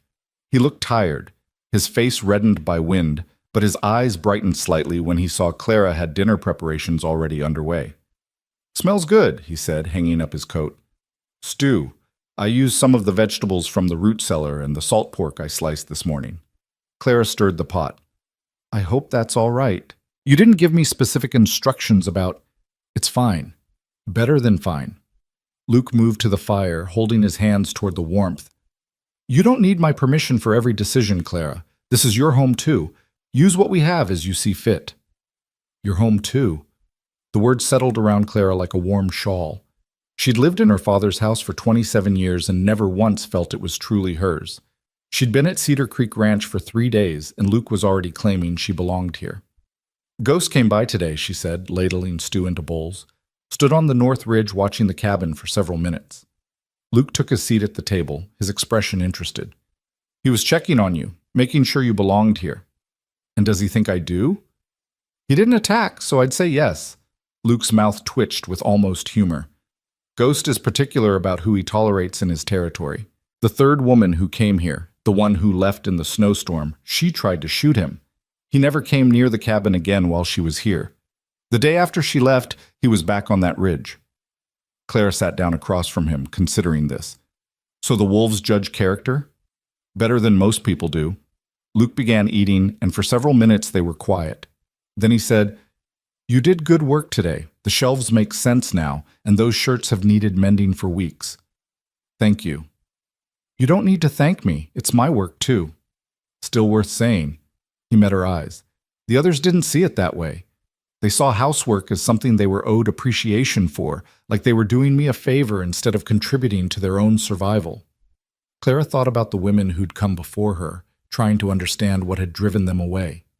"They wanted romance," she said slowly. "They wanted you to perform gratitude and affection in ways that felt meaningful to them. When you just accepted their work as normal contribution, they felt unvalued." "Is that wrong? Accepting contribution as normal?" "Not wrong, just different." Clara broke bread, using it to soak up stew. "Most women are taught their value comes from being appreciated, from men noticing and praising their efforts. Without that external validation, they feel invisible." Do you need that? The praise and noticing? Clara considered the question seriously. I thought I did. In Boston, I craved it, wanted my father to notice I was smart, wanted suitors to see I had worth beyond appearance. But I think what I actually wanted was to be seen as competent, to have my abilities recognized, not just my efforts. She paused. When you said I did good work today, that mattered. Not because you praised me, but because you acknowledged I was capable. There's a difference. Luke nodded slowly. I can do capable. The other thing, the constant reassurance and appreciation for basic contribution, I'm not built for that. Then we're well matched, because I'm not built to need it. Something eased in Luke's expression, a tension Clara hadn't fully noticed until it released. They finished dinner in comfortable quiet, then cleaned up together with the easy efficiency they were developing. Clara washed while Luke dried and put away. He banked the fire while she swept crumbs from the floor. Small acts of domestic cooperation that felt more intimate than romance because they were so fundamentally honest. That evening, Luke pulled out a worn deck of cards. You play? He asked. My mother taught me, though she claimed card playing was unladylike even as she was teaching me. What did she teach you? Poker, mostly. She said any woman living in a man's world needed to know how to call a bluff. Luke's eyebrows rose. Your mother sounds like she was more than she appeared. She was everything and nothing. Clara took the cards, shuffling them with practiced ease. Everything inside where no one could see. Nothing outside where everyone looked. I think it killed her, that contradiction. They played several hands, and Clara was surprised to discover Luke was good. Not just competent, but genuinely skilled. He read her tells, bluffed sparingly but effectively, and never gloated when he won. It was the kind of card playing that required intelligence and observation, qualities Clara was learning Luke possessed in abundance despite his rough exterior and minimal speech. You're better than the ranch hands I used to play with in Missouri, Luke admitted after Clara won her fourth hand. They relied on luck. You rely on strategy. My mother said luck is just probability wearing a mask. Better to understand the odds. Smart woman. She was, just trapped. Clara dealt the next hand. Do you ever feel trapped here? Luke picked up his cards, arranging them thoughtfully. Opposite. I feel free here in ways I never did working for other men. Even the isolation feels like freedom. Freedom from expectation, from judgment, from having to perform civility I don't feel. But lonely. But lonely, he agreed, though less so since you arrived.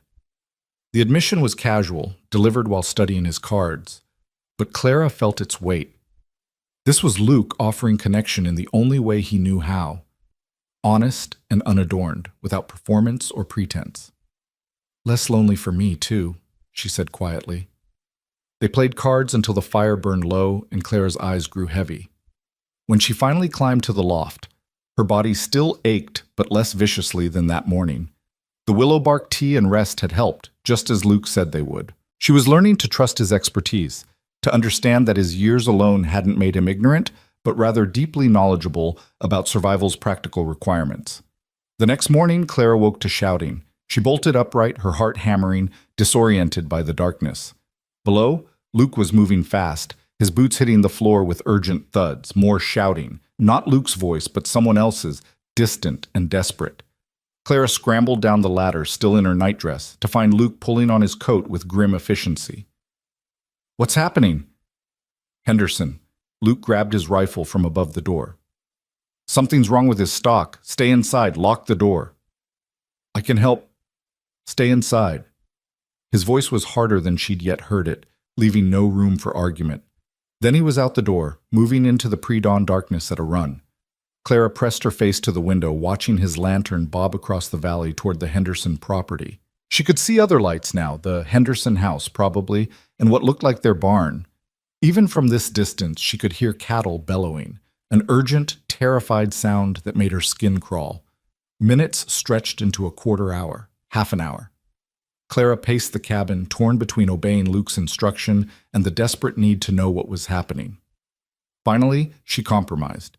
She dressed in her warmest clothes and boots, lit a lantern, and stood on the porch where she could see better while still technically following orders. The sky was just beginning to lighten when she saw movement returning across the valley. Two figures this time, Luke and someone else moving more slowly. As they drew closer, Clara recognized the second man as Mr. Henderson, the rancher who'd sent her back to town. He was limping badly, one arm wrapped around his midsection. Clara threw open the door, ignoring Luke's earlier command. "What happened?" "Cougar," Luke said shortly, helping Henderson up the porch steps. "Got into his barn, spooked the cattle. Henderson tried to drive it off and got clawed for his trouble." Henderson looked terrible, face gray with pain, coat torn and bloody on one side. Clara immediately shifted into action, years of helping her mother tend to household injuries suddenly relevant in new ways. "Get him to the chair by the fire," she ordered, moving to the shelves where Luke kept medical supplies. "How deep are the wounds?" "Deep enough?" Luke eased Henderson into the chair while Clara gathered clean cloths, whiskey, needle, and thread. "He'll need stitching." Henderson looked at Clara with recognition and something like shame. "You're the bride I sent back." "I am." Clara knelt beside him, carefully peeling away his shredded shirt to reveal 3 long gashes across his ribs. They were still bleeding, though not arterially. "This is going to hurt." "Already hurts. It's about to hurt worse." Clara poured whiskey over the wounds, and Henderson hissed through clenched teeth. She worked quickly, cleaning the gashes with the efficiency her mother had taught her. "Luke, I need better light." Luke brought 2 lanterns close while Clara threaded her needle. She'd stitched fabric countless times. She'd even stitched a gash on her father's hand once when he'd slipped with a letter opener. But this was different, deeper, more serious, with a man's life potentially depending on her competence. "You know what you're doing?" Henderson asked, his voice tight with pain. "I'm about to find out." Clara met his eyes. "Hold still." She began stitching, her hand steady despite her racing heart. Henderson gripped the chair arms hard enough to make the wood creak, but he didn't cry out. Clara worked methodically, closing each gash with small, neat stitches her mother would have approved of. Behind her, Luke watched silently, his presence solid and reassuring. "Why'd you come back for him?" Clara asked Luke as she worked, needing conversation to steady her nerves. "He's not your responsibility." "He's my neighbor. That makes him my responsibility." Luke's voice was matter-of-fact. "Out here, you help who needs helping. Otherwise, nobody survives." Henderson made a sound that might have been agreement or just pain. Clara finished the last stitch and bandaged the wounds with clean cloth, wrapping them tightly to prevent further bleeding. "Done," she announced. "You'll need to keep these clean and dry. Change the bandages daily. If they show signs of infection, redness, heat, pus, you'll need a doctor." "Nearest doctor is in town," Henderson said weakly. "Then don't let them get infected." Clara stood, washing blood from her hands in the basin. "You can rest here for a few hours before riding back. Luke, help me get him onto the bench. He needs to lie flat." They settled Henderson on the bench Clara had been sitting on during card games, covering him with a spare blanket. He was asleep within minutes, exhausted from pain and blood loss. Clara stood over him, her hands still trembling slightly from the aftermath of emergency care. "You did good," Luke said quietly. "Those stitches will hold." "My mother taught me. She said any woman might need to tend injuries with no doctor available." Clara moved to the wash basin, scrubbing her hands more thoroughly. "I never thought I'd actually need the skill." "That's frontier life. You need every skill you can get." Luke started making coffee, the familiar ritual somehow grounding after the chaos. "Henderson's lucky. That cougar could have killed him easily. Probably would have if he hadn't had a pitchfork handy." "Did he kill it?" "No, drove it off, but it'll be back. Cougars don't give up easy when they've found a food source." Luke's jaw tightened. "I'll need to track it today. Make sure it's moved on from both our properties." Clara felt cold dread settle in her stomach. "That's dangerous." "Everything out here is dangerous, but cougars near the ranch are more dangerous than tracking one through the mountains."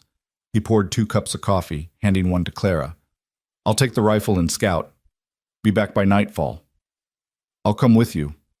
"No." "Luke." "No." He met her eyes steadily. "I'm not risking you on a cougar hunt. You're too valuable to lose over my pride."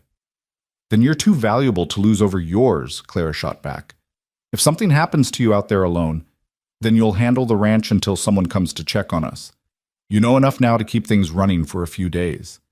Luke's voice was gentle but immovable. Clara, I appreciate that you want to help, but this is my job, my expertise. Let me do it. Clara wanted to argue more, but she understood his logic. She'd been ranching for 4 days. He'd been doing it for 5 years. Her pride demanding she help didn't outweigh his experience knowing she'd be more liability than asset on a dangerous hunt. Fine, she conceded, but you'd better come back. I intend to. Something softened in his expression. I've got reasons to come back now. He left an hour later after Henderson woke and insisted on riding home despite Clara's medical protests. Luke saddled Scout and loaded his rifle, checking his ammunition with practiced care. Clara stood on the porch, watching him prepare, memorizing the sight of him in case it was the last time. Clara? Luke swung into the saddle, looking down at her. If I'm not back by full dark, don't come looking. Ride to town and get help. Understand? I understand. Promise me. I promise. He nodded once, then urged Scout into motion. Clara watched him ride toward the tree line where the cougar had likely fled, her heart in her throat. When he disappeared into the forest, she felt his absence like a physical wound. The day stretched endlessly. Clara threw herself into work, needing distraction from worry. She mucked out the stalls, fed the horses and cattle, gathered eggs from the angry hens.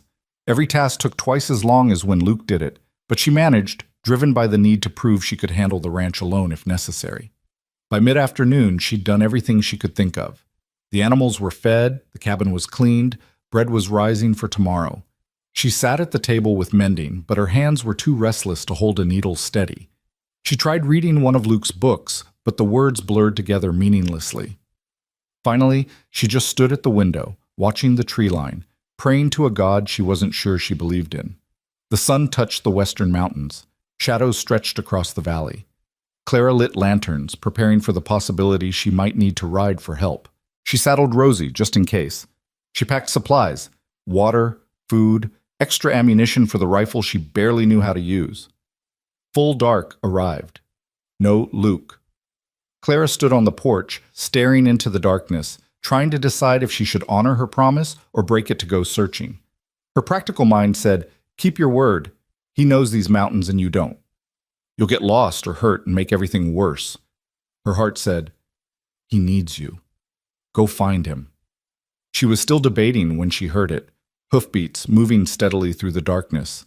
A moment later, Scout emerged from the tree line, and Clara's knees nearly buckled with relief. Luke rode into the lamplight looking exhausted but whole. No visible injuries, no blood except what looked like old stains on his coat. He dismounted slowly, moving like every muscle ached. You're all right, Clara breathed, meeting him at the porch steps. I'm all right. Luke handed her Scout's reins. Can you tend him? I need to sit before I fall. Clara led Scout to the barn, her hands shaking with relief as she unsaddled him and rubbed him down. The horse was tired but sound, and she took her time caring for him, using the familiar work to steady herself. By the time she returned to the cabin, Luke had shed his coat and boots and was slumped in his chair by the fire. Did you find it? Claire asked, bringing him water. Found it. Tracked it 12 miles into the high country. It's not coming back. Territory's too good up there. Plenty of elk and deer. Won't bother with cattle when it has easier prey. Luke drank deeply, then looked at her. You handled things here? Everything's fed and watered, bread's rising. Henderson came by around noon to check his wounds. They look clean, no infection signs yet. Good. Luke closed his eyes, his head falling back against the chair. I'm sorry for worrying you. You did your job, just like you said you would. Clara sat on her bench, allowing herself to fully feel the fear that had gripped her all day. But Luke? Next time something dangerous needs doing, we talk about it first. We decide together whether the risk is worth it. He opened his eyes, studying her. You're not my responsibility to protect at the cost of everything else. And you're not my responsibility to protect at the cost of everything else, Clara countered. But we are responsible to each other. Partners share risk, share decisions. That's what you said you wanted. Someone to share the load. Let me do that. Luke was quiet for a long moment. Then he nodded slowly. You're right. I'm not used to considering anyone else's opinion. But you're right. Next time, we decide together. Thank you. They sat in tired silence as the fire burned low. Finally, Luke stirred, forcing himself upright. I should tend the horses one more time before bed. Make sure I already did. Clara met his surprised look. Final check an hour ago. Water's full, hay's distributed, stalls are mucked. Everything's done. Something crossed Luke's face. Surprise. Gratitude. Something deeper that Clara couldn't quite name. You didn't have to. Yes, I did. Because this is my ranch too, remember?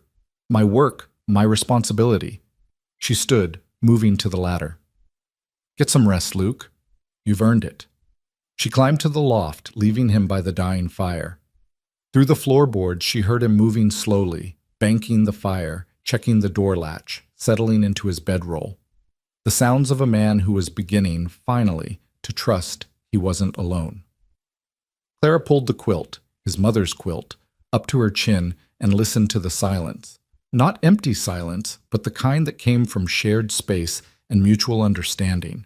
The kind that said, I see you, you see me, and neither of us has to perform or pretend. Tomorrow they'd formalize the marriage with Judge Morrison when he came for his circuit rounds. Tomorrow they'd sign papers that made legal what was already becoming real.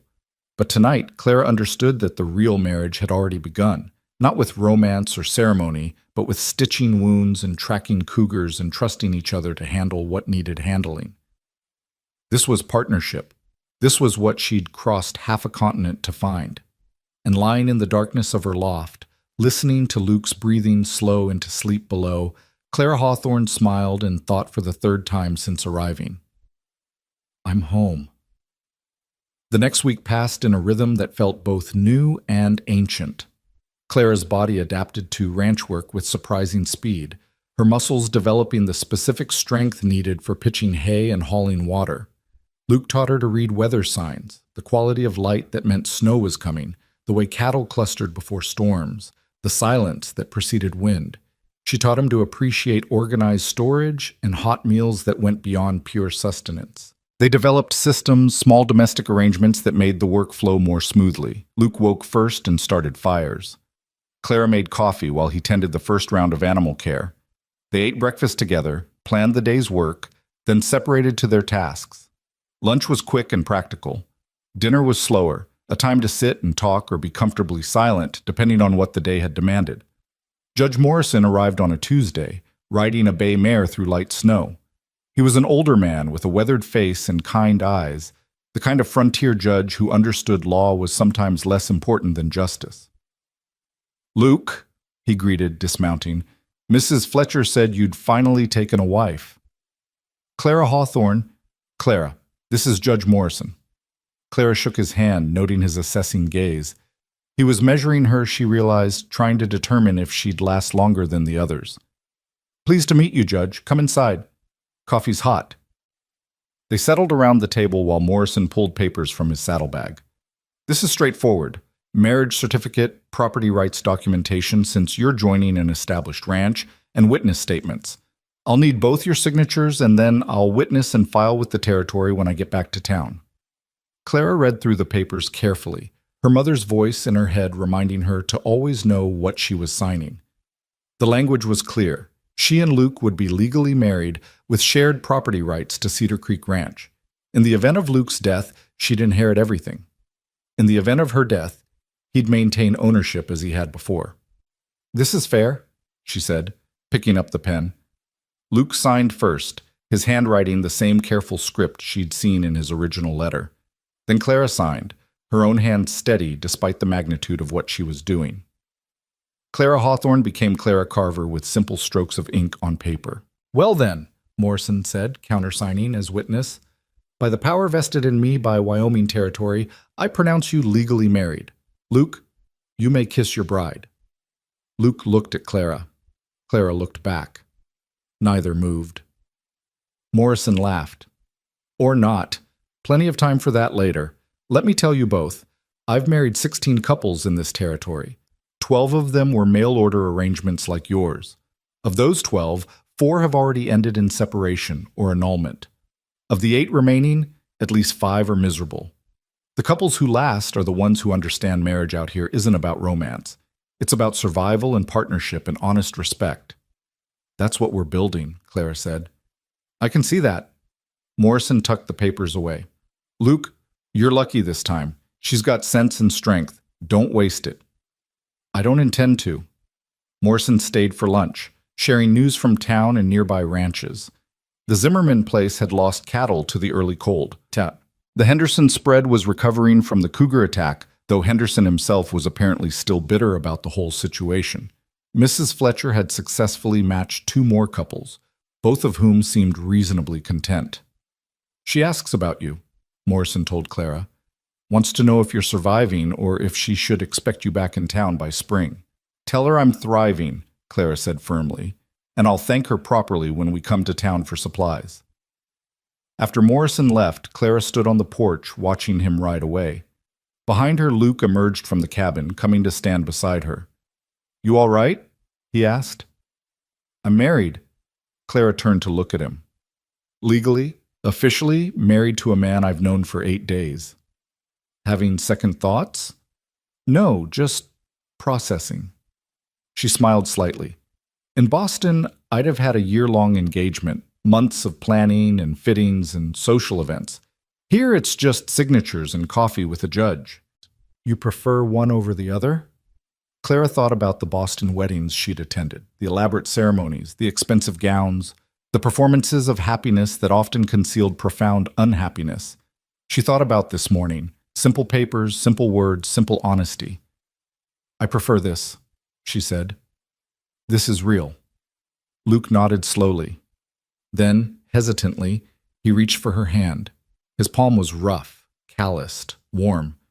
Clara laced her fingers through his, and they stood together watching the valley and the sky and the endless Wyoming horizon. Thank you, Luke said quietly, for staying, for trying, for not running when things got hard.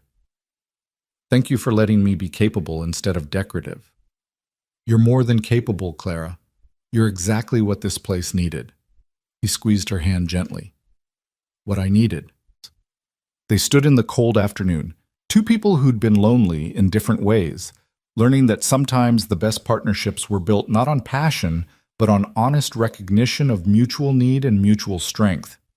That night, after dinner and evening chores, Luke pulled out a small wooden box Clara hadn't seen before. My mother's, he explained, setting it on the table. She left it to me when she died, said I should give it to my wife when I found one worth keeping. Clara opened the box carefully. Inside was a delicate chain with a small silver locket, tarnished with age but beautiful in its simplicity. Luke, I can't. You can. You're my wife now, legally and actually. He picked up the locket, opening it to reveal 2 faded photographs, a stern-looking couple from another generation. My grandparents. My mother wore this every day of her life. She wanted it passed to a woman who understood that marriage was work, not romance. That partnership mattered more than passion. Claire's throat tightened as Luke fastened the chain around her neck. The locket settled above her heart, warm from his hands, heavy with history and trust, and something that felt dangerously close to belonging. Thank you, she whispered. Welcome to the family, Clara Carver. Clara Carver. Not Clara Hawthorne anymore. Not the stubborn daughter who'd disappointed Boston society. But Clara Carver, ranch wife, partner to a man called Wolfe, woman who'd chosen wilderness over civilization and found herself more civilized for it. She touched the locket, feeling its weight, and realized she'd never worn jewelry that meant something before. In Boston, her jewels had been displays of wealth. This was different.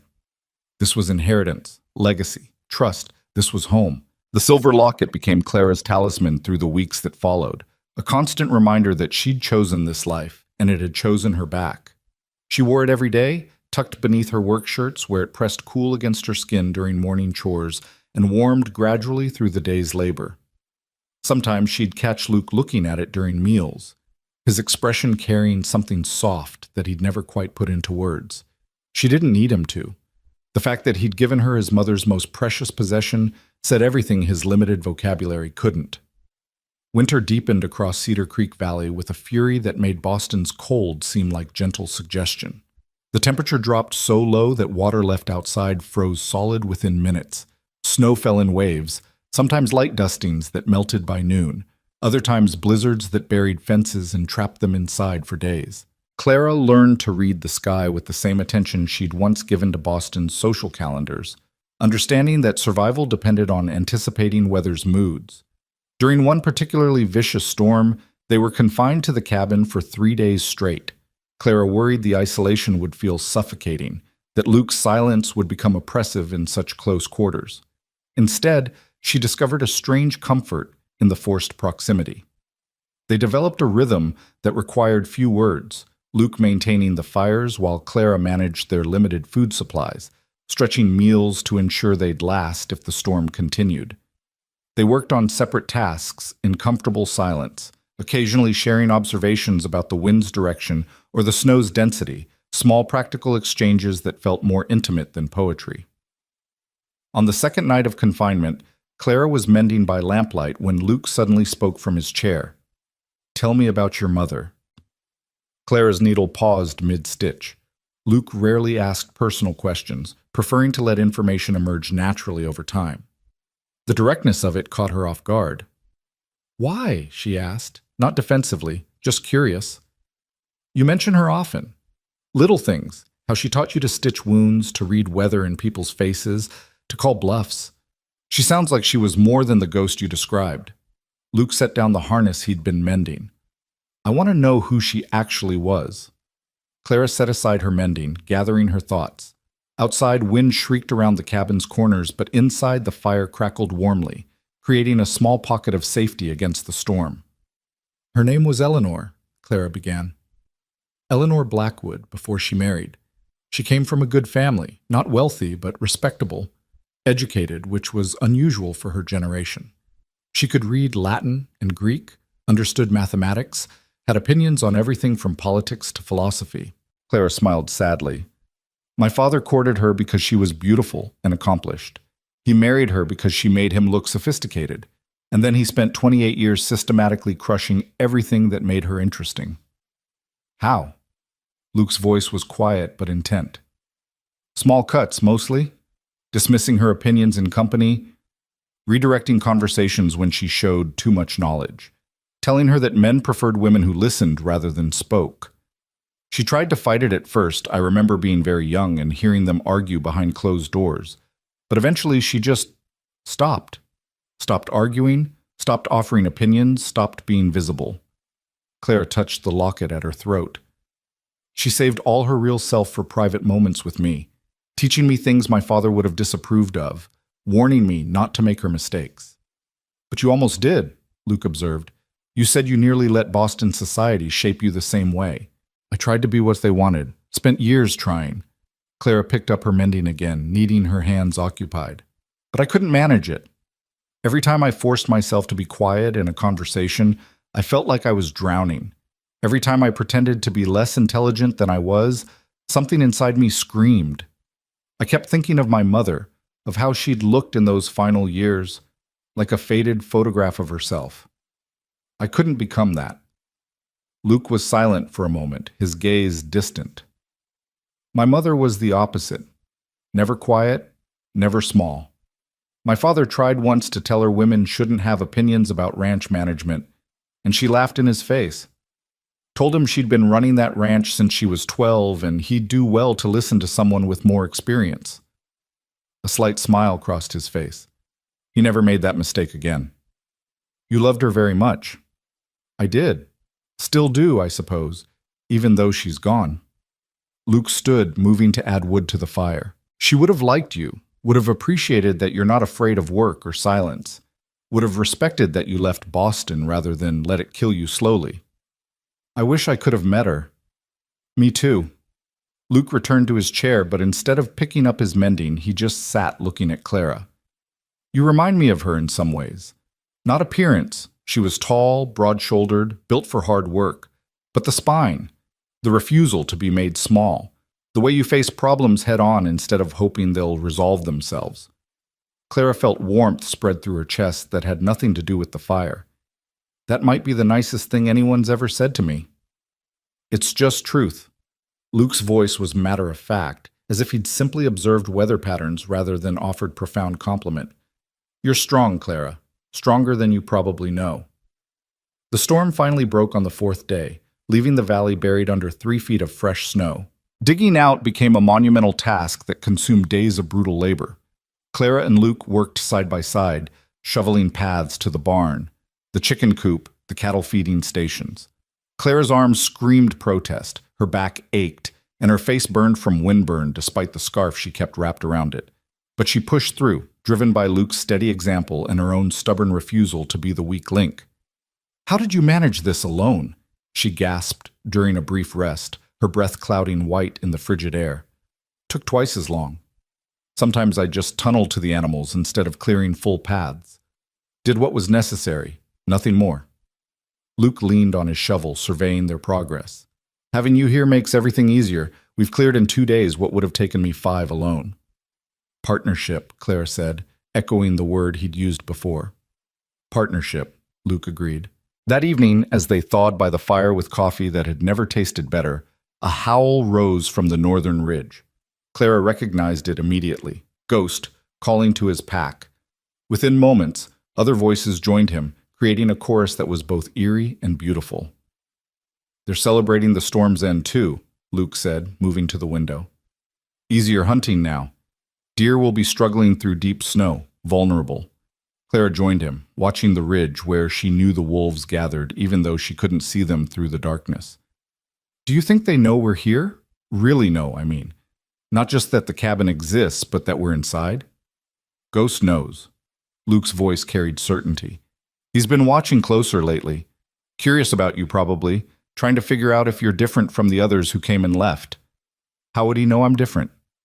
"You smell different, sound different, move through the world differently." Luke glanced at her. "Animals notice things people miss. Ghosts can probably sense you're more settled, less frightened, that you belong here in ways the others never did." The howling continued, rising and falling in complex harmonies that seemed almost like language. Clara found herself swaying slightly to the rhythm, entranced by the wild music. "I used to be terrified of wolves," she admitted. "In Boston, they were monsters from fairy tales, dangerous, evil. But hearing them now—" She trailed off, searching for words. "They're just family," Luke finished. "Taking care of each other, surviving together. No different from us, really." "No different from us," Claire repeated softly, and realized it was true. She and Luke were their own pack of two, learning to survive together in an unforgiving place. The wolves probably understood that better than any human could. As January gave way to February, the work shifted slightly. The cattle needed more attention, their feed carefully monitored to ensure they'd survive until spring grass emerged. Luke taught Clara to check each animal for signs of illness or injury, to recognize when one was struggling and needed intervention. She learned to read bovine body language, to distinguish between normal cold weather clustering and the more concerning behavior that indicated a sick animal. One morning, they found a cow lying in the snow, clearly in distress. She was one of the older animals, and Clara had developed a particular fondness for her gentle disposition. "She's calving," Luke said immediately, dropping to his knees beside the cow. "Early. Wasn't expecting this for another month. Must have miscalculated, or she got bred earlier than I thought." "What do we do?" "Help her. The calf's coming wrong. I can tell by how she's straining. If we don't intervene, she'll die, and the calf with her." Luke was already rolling up his sleeves despite the cold. "Clara, I need you to hold her head. Keep her calm. This is going to hurt her, and she might try to fight." Clara positioned herself at the cow's head, gripping her halter and murmuring soothing nonsense. The animal's eyes were wild with pain and fear, and Clara felt her own fear rise in response. She'd never done anything like this. In Boston, birth was something that happened behind closed doors, managed by doctors and midwives, certainly not something respectable women participated in directly. But she wasn't in Boston anymore. She was at Cedar Creek Ranch, and this animal's life depended on her staying calm and useful. Luke worked with focused intensity, his hands disappearing inside the cow as he tried to reposition the calf. The cow bellowed and thrashed, and Clara held on with all her strength, her voice continuing its steady stream of soothing words, even as tears froze on her cheeks from cold and sympathetic pain. "Almost there," Luke muttered. "Come on, Mama. Work with me." Minutes stretched into what felt like hours. Clara's arms trembled from holding the cow's head. Her voice grew hoarse from talking, and her heart pounded with fear that they'd lose both animals despite their efforts. Then suddenly, Luke made a triumphant sound. "Got it. The calf's repositioned. She can do the rest herself now." He moved back, and Clara loosened her grip slightly, watching as the cow's body took over with powerful contractions. Within minutes, a small, wet calf slid into the snow. It wasn't moving. "No," Clara breathed. Luke was already there, clearing the calf's nose and mouth, rubbing its body vigorously with handfuls of clean snow. "Come on. Breathe, breathe." For a terrible moment, nothing happened. Then the calf gasped, coughed, and drew its first shuddering breath. The mother cow, exhausted but alert, immediately began licking her baby with long, thorough strokes. Clara sat back in the snow, her legs suddenly unable to support her. They'd done it. Against odds, against early timing, against a difficult birth, they'd saved both animals. "You did good," Luke said, coming to sit beside her. His arms were bloody to the elbows. His face was gray with cold, but his eyes were bright with success. "That was hard work, Clara. Most people would have panicked." "I was panicking. I just didn't stop working." Luke laughed, a rare full laugh that transformed his face. "That's the definition of courage. Being terrified and doing what needs doing anyway." They sat together in the snow, watching the new calf struggle to its feet on shaky legs while its mother encouraged it with gentle nudges. Life asserting itself against cold and difficulty and danger. It felt like a metaphor for everything Clara was learning about frontier existence. "What will you name her?" Clara asked. Luke looked surprised. "The calf? She's special, early, difficult birth, but she survived. She deserves a name." "I don't usually name them. Makes it harder when—" Luke stopped, seeing Clara's expression. "But I suppose this one could be an exception." "What do you suggest?" Clara watched the calf nurse for the first time, finding its mother's warmth and nourishment. "Hope. Let's call her Hope." "Hope." Luke tested the word. "All right, Hope it is." They helped the mother and calf to the barn, getting them settled in a protected stall with fresh straw and extra feed. The mother was exhausted, but seemed to be recovering well, and Hope was already showing the stubborn determination to live that would serve her well in Wyoming winters. Back at the cabin, Clara scrubbed her arms clean while Luke did the same. They were both exhausted, filthy, and running on pure adrenaline. Clara's hands wouldn't stop shaking. "First time?" Luke asked gently. "First time." Clara sank into her chair, accepting the whiskey Luke poured for her. She normally didn't drink spirits, but today seemed to warrant an exception. The liquid burned going down, but it steadied her nerves. "Does it get easier?" "Not easier, just more familiar. You learn to manage the fear instead of letting it manage you." Luke sat across from her, his own hands wrapped around his whiskey glass. "But you should know, what you did today matters. That cow would have died without your help. That calf wouldn't exist. You saved them, Clara, not me. You. We saved them, together." "Together," Luke agreed, and something passed between them, an acknowledgement that they were becoming something more than two people sharing space. They were becoming a unit, a partnership where each made the other stronger. That night, Clara lay in her loft thinking about hope, about new life arriving against odds, about how survival sometimes meant helping each other through impossible situations. She thought about Luke's hands, so capable and gentle despite their size and roughness. She thought about her own hands, which had held a suffering animal steady while life fought its way into the world. In Boston, her hands had poured tea and embroidered pillows and performed all the delicate, useless tasks that demonstrated feminine refinement. Here, her hands saved lives. Here, her hands mattered. She touched the locket at her throat and whispered a thank you to Eleanor Blackwood, who died teaching her daughter that there was more to life than being decorative. That strength mattered more than beauty. That capability trumped propriety every single time. The next weeks brought a rhythm that felt increasingly natural. Clara and Luke moved through their days with the easy coordination of longtime partners, anticipating each other's needs without excessive communication. Luke would start to reach for a tool and find Clara had already handed it to him. Clara would begin preparing for a task and discover Luke had already handled the preliminary work. They were learning each other's patterns, adapting to each other's strengths and weaknesses, creating something more efficient than either could be alone. The neighboring ranchers began to notice. When Luke and Clara rode to the Zimmerman place to check on the older couple after another storm, Martha Zimmerman pulled Clara aside while the men discussed cattle prices. "You're still here," Martha observed, her weathered face showing surprise and something like approval. "Luke's other brides never made it this long." "I'm not going anywhere," Clara said simply.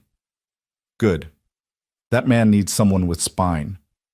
Martha poured coffee with hands gnarled by arthritis and decades of hard work. "His mother, Catherine, was my best friend. Died too young, like most ranch women do. But she loved this land, and she loved her son, and she worried he'd end up alone because he couldn't pretend to be something he wasn't. He shouldn't have to pretend. No, he shouldn't. But most women can't accept a man who doesn't perform for them. They need the pretty words and the romantic gestures, even when there's work to be done and winter to survive." Martha set the coffee cups on the table.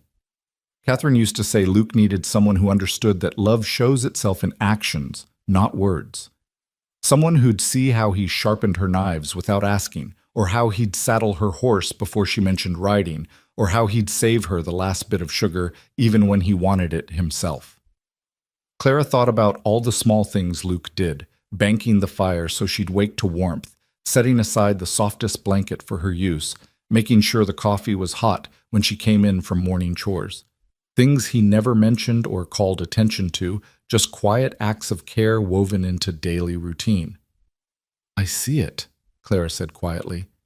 "I see how he shows care." "Then you're smarter than the others." Martha patted her hand.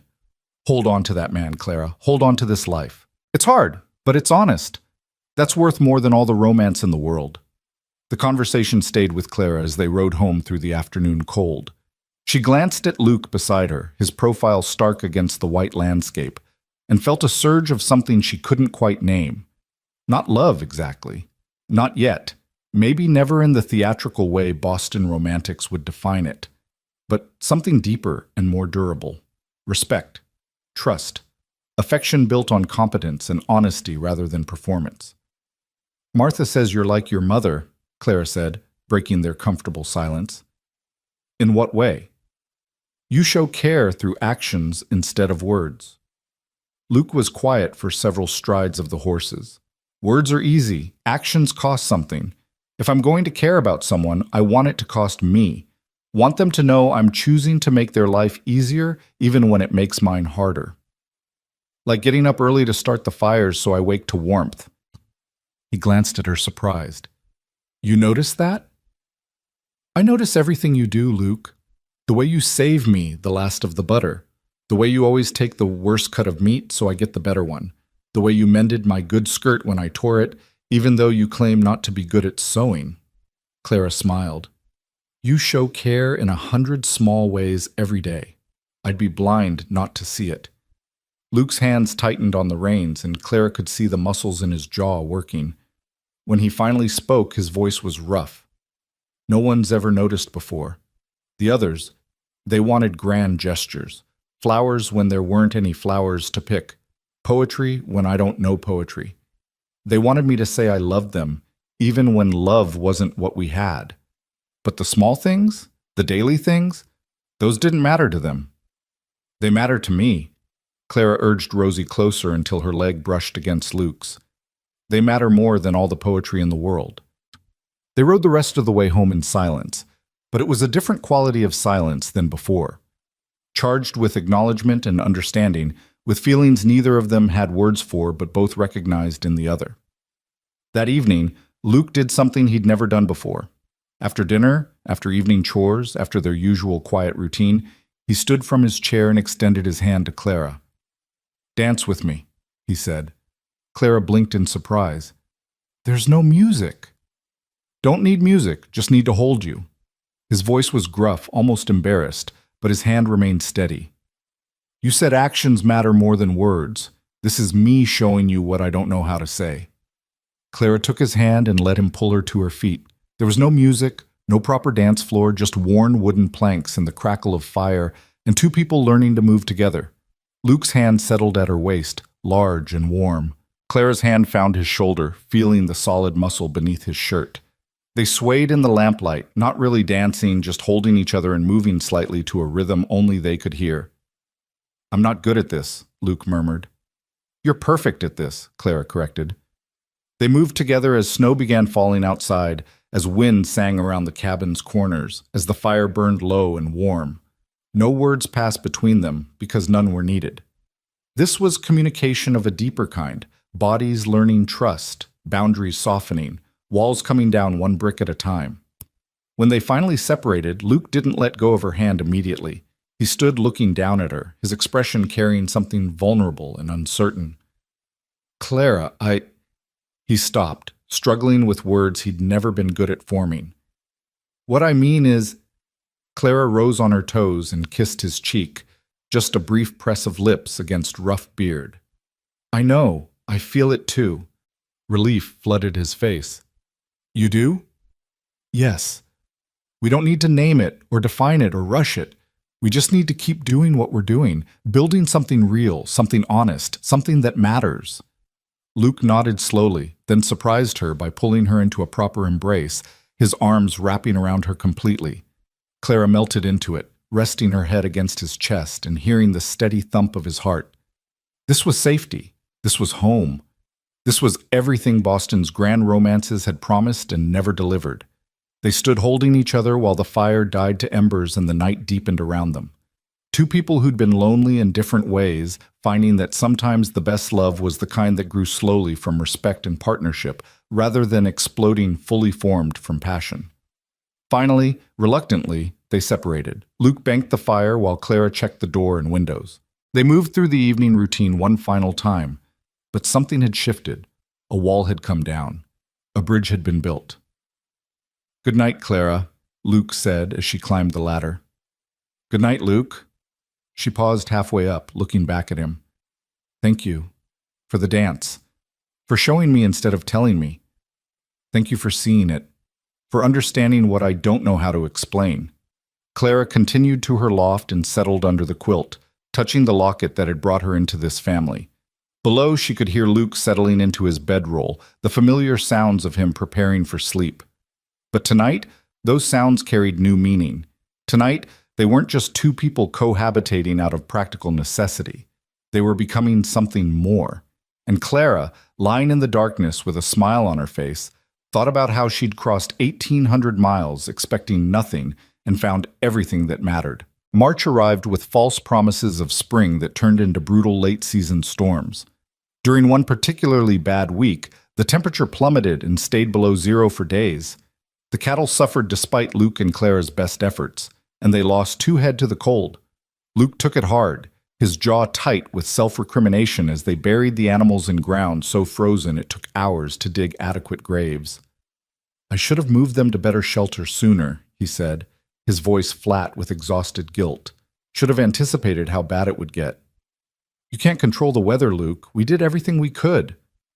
Clara's hands ached from digging. Her body was numb with cold, but she kept working beside him. Sometimes loss happens despite best efforts. Catherine would have anticipated it. She had better instincts for weather. "Catherine had years of experience you're still building. Stop comparing yourself to an impossible standard." Clara drove her shovel into the frozen earth with more force than necessary. "We're doing fine. The ranch is fine. Losing 2 animals is terrible, but not catastrophic. We'll recover." Luke looked at her then, his eyes red-rimmed from wind and what might have been unshed tears. "You're right. I know you're right, but losing stock feels like failure." "Failure is giving up. This is just setback." Clara moved closer, gripping his arm through his thick coat. "We're partners, remember? That means when you struggle, I hold you up. When I struggle, you hold me up. Right now you're struggling, so let me carry some of this." Something in Luke's expression cracked, and he pulled Clara into a fierce embrace, his face buried in her shoulder. She held him while he shook. Whether from cold or grief or relief at being understood, she couldn't tell. It didn't matter. She just held him and let him be human and vulnerable in ways the frontier usually forbade. That night, for the first time since Clara had arrived, Luke climbed the ladder to her loft. Can I? He started, then stopped, looking uncertain. Come here, Clara said, pulling back the quilt in invitation. Luke removed his boots and lay down beside her, and Clara wrapped them both in the quilt his mother had made. He was warm and solid and still trembling slightly. Clara curved against him, offering comfort with her presence, and felt his breathing gradually slow and deepen. Thank you, he whispered into the darkness. For what? For not expecting me to be invincible, for letting me be weak sometimes. You're not weak. You're human. There's a difference. Clara found his hand under the quilt and laced her fingers through his. Besides, we're partners. That means I get to see all of you, not just the strong parts. Luke's thumb brushed across her knuckles, a small gesture that carried enormous weight. I'm falling in love with you. I don't know how to do it right, and I'll probably disappoint you 100 different ways, but it's happening whether I'm good at it or not. Clara's heart lurched in her chest, not with surprise, but with recognition. I'm falling in love with you too. The real you, not some romanticized version. The man who shows care through actions and struggles with loss and dances without music because he doesn't know how else to communicate. That's enough? The real me is enough? The real you is everything. They lay together as the wind howled and the cabin creaked, and the night pressed cold against the windows. Two people who'd been told repeatedly they were too much or not enough, discovering they were exactly right for each other. In the morning, they woke tangled together, and Luke's first words were, Is this all right, me being up here? More than all right. Clara stretched, feeling muscles protest but not minding. Though we should probably discuss sleeping arrangements going forward. What do you want? Clara considered. In Boston, this would be scandalous, discussing sleeping arrangements so frankly with a man, even her husband. But this wasn't Boston, and frankness had served them better than propriety ever could. I want you here, every night, not because I need protection or because I'm afraid, but because I sleep better knowing you're close. Because partnership means sharing space and warmth in lives, not maintaining artificial boundaries. Relief washed over Luke's face. I want that too. Wanted it for weeks, but didn't want to presume. Then it's settled. Tonight you bring your bedroll up here, and we'll figure out permanent arrangements later. They sealed the agreement with a kiss, their first real kiss, soft and tentative, and carrying the weight of everything they'd built together. When they finally separated, both were smiling. We should get to work, Luke said, though he made no move to leave the warm nest of quilts. We should, Clara agreed, also not moving. They lay there a few minutes longer, stealing time from the demanding day, learning the feel of waking up together. Finally, necessity drove them from the loft and into the cold morning air. But as they moved through morning chores, Clara caught Luke watching her with an expression so tender it made her breath catch. And when their hands brushed passing tools, the contact felt deliberate and precious. They were building something rare. Not a fairy tale romance, but something more durable. Partnership tempered by hardship, affection deepened by honesty, love that grew from seeing each other clearly and choosing each other anyway. That evening, Luke carried his bedroll up to the loft, and they rearranged the space to accommodate two people. It required creativity and compromise. Luke was large and the loft was small. But they made it work, because making things work was what they did best. As they settled in for their first official night sharing the space, Clara thought about the telegram that had started everything. Too stubborn, it had said, as if stubbornness was weakness rather than strength, as if refusing to be made small was flaw rather than survival. She touched the locket at her throat and smiled. That stubborn woman had crossed half a continent and found a man who needed exactly what she had to offer: fire and fight and fierce determination to build something real. What are you smiling about? Luke asked, pulling her close. Just thinking about how I ended up here. How Mr. Henderson called me too stubborn, and Luke Carver said that fire was exactly what he needed. Luke chuckled, the sound rumbling through his chest where Clara's head rested. Henderson's an idiot. Your fire is the best thing that ever happened to this ranch. Our ranch, Clara corrected. Our ranch, Luke agreed and kissed the top of her head. Outside, wolves sang on the ridge. Inside, two people who'd been lonely in different ways held each other and listened to the wild music and understood they'd found something worth keeping. The wolves' song faded into the night, and Clara fell asleep wrapped in Luke's arms, feeling more secure than she'd ever felt in her father's guarded Boston brownstone. Safety, she was learning, had nothing to do with locked doors and social propriety. It had everything to do with trust and partnership and knowing someone would face the darkness beside you rather than demanding you face it alone for the sake of maintaining appearances. Spring arrived slowly, reluctantly, as if winter was unwilling to relinquish its grip on Cedar Creek Valley. The snow began melting in earnest by mid-March, turning the ranch into a muddy chaos that made every task twice as difficult. But beneath the mud, Clara could see green beginning to emerge. Tiny shoots of grass pushing through dead vegetation, wildflowers preparing to bloom, life reasserting itself after months of dormancy. She and Luke worked from dawn until well past dusk, taking advantage of longer daylight hours to accomplish everything winter had delayed. Fences needed comprehensive repairs after months of snow damage. The barn required maintenance, new boards where old ones had rotted, reinforcement of the roof, general cleaning, and organization. The cattle needed to be moved to spring pasture, counted, checked for injuries or illness that might have gone unnoticed during the worst of winter. It was exhausting, relentless work. Clara's body ached constantly. Her hands developed new calluses over old ones, and she fell asleep each night too tired to dream. But there was profound satisfaction in it, watching the ranch come back to life under their combined efforts, seeing tangible results of their labor, understanding that every fence post straightened and every animal tended was an investment in their shared future. One morning in early April, Clara was working in the garden plot she'd claimed behind the cabin, turning soil that had been frozen solid for months, preparing to plant vegetables that would sustain them through the next winter. Luke had ridden out to check the eastern fence line, leaving her alone with her thoughts and the satisfying physical labor of cultivation. She was so focused on her work that she didn't hear the approaching horse until it was quite close. Clara straightened, shading her eyes against the morning sun, and recognized the rider immediately. Mrs. Fletcher, looking considerably more weathered than she had in January, pulled her mare to a stop at the garden's edge. "Mrs. Carver," the older woman said, her tone carrying equal parts surprise and approval. "Or should I still call you Miss Hawthorne?" "Mrs. Carver is fine." Clara pulled off her work gloves, noting how different her hands looked now, strong, capable, scarred from honest labor.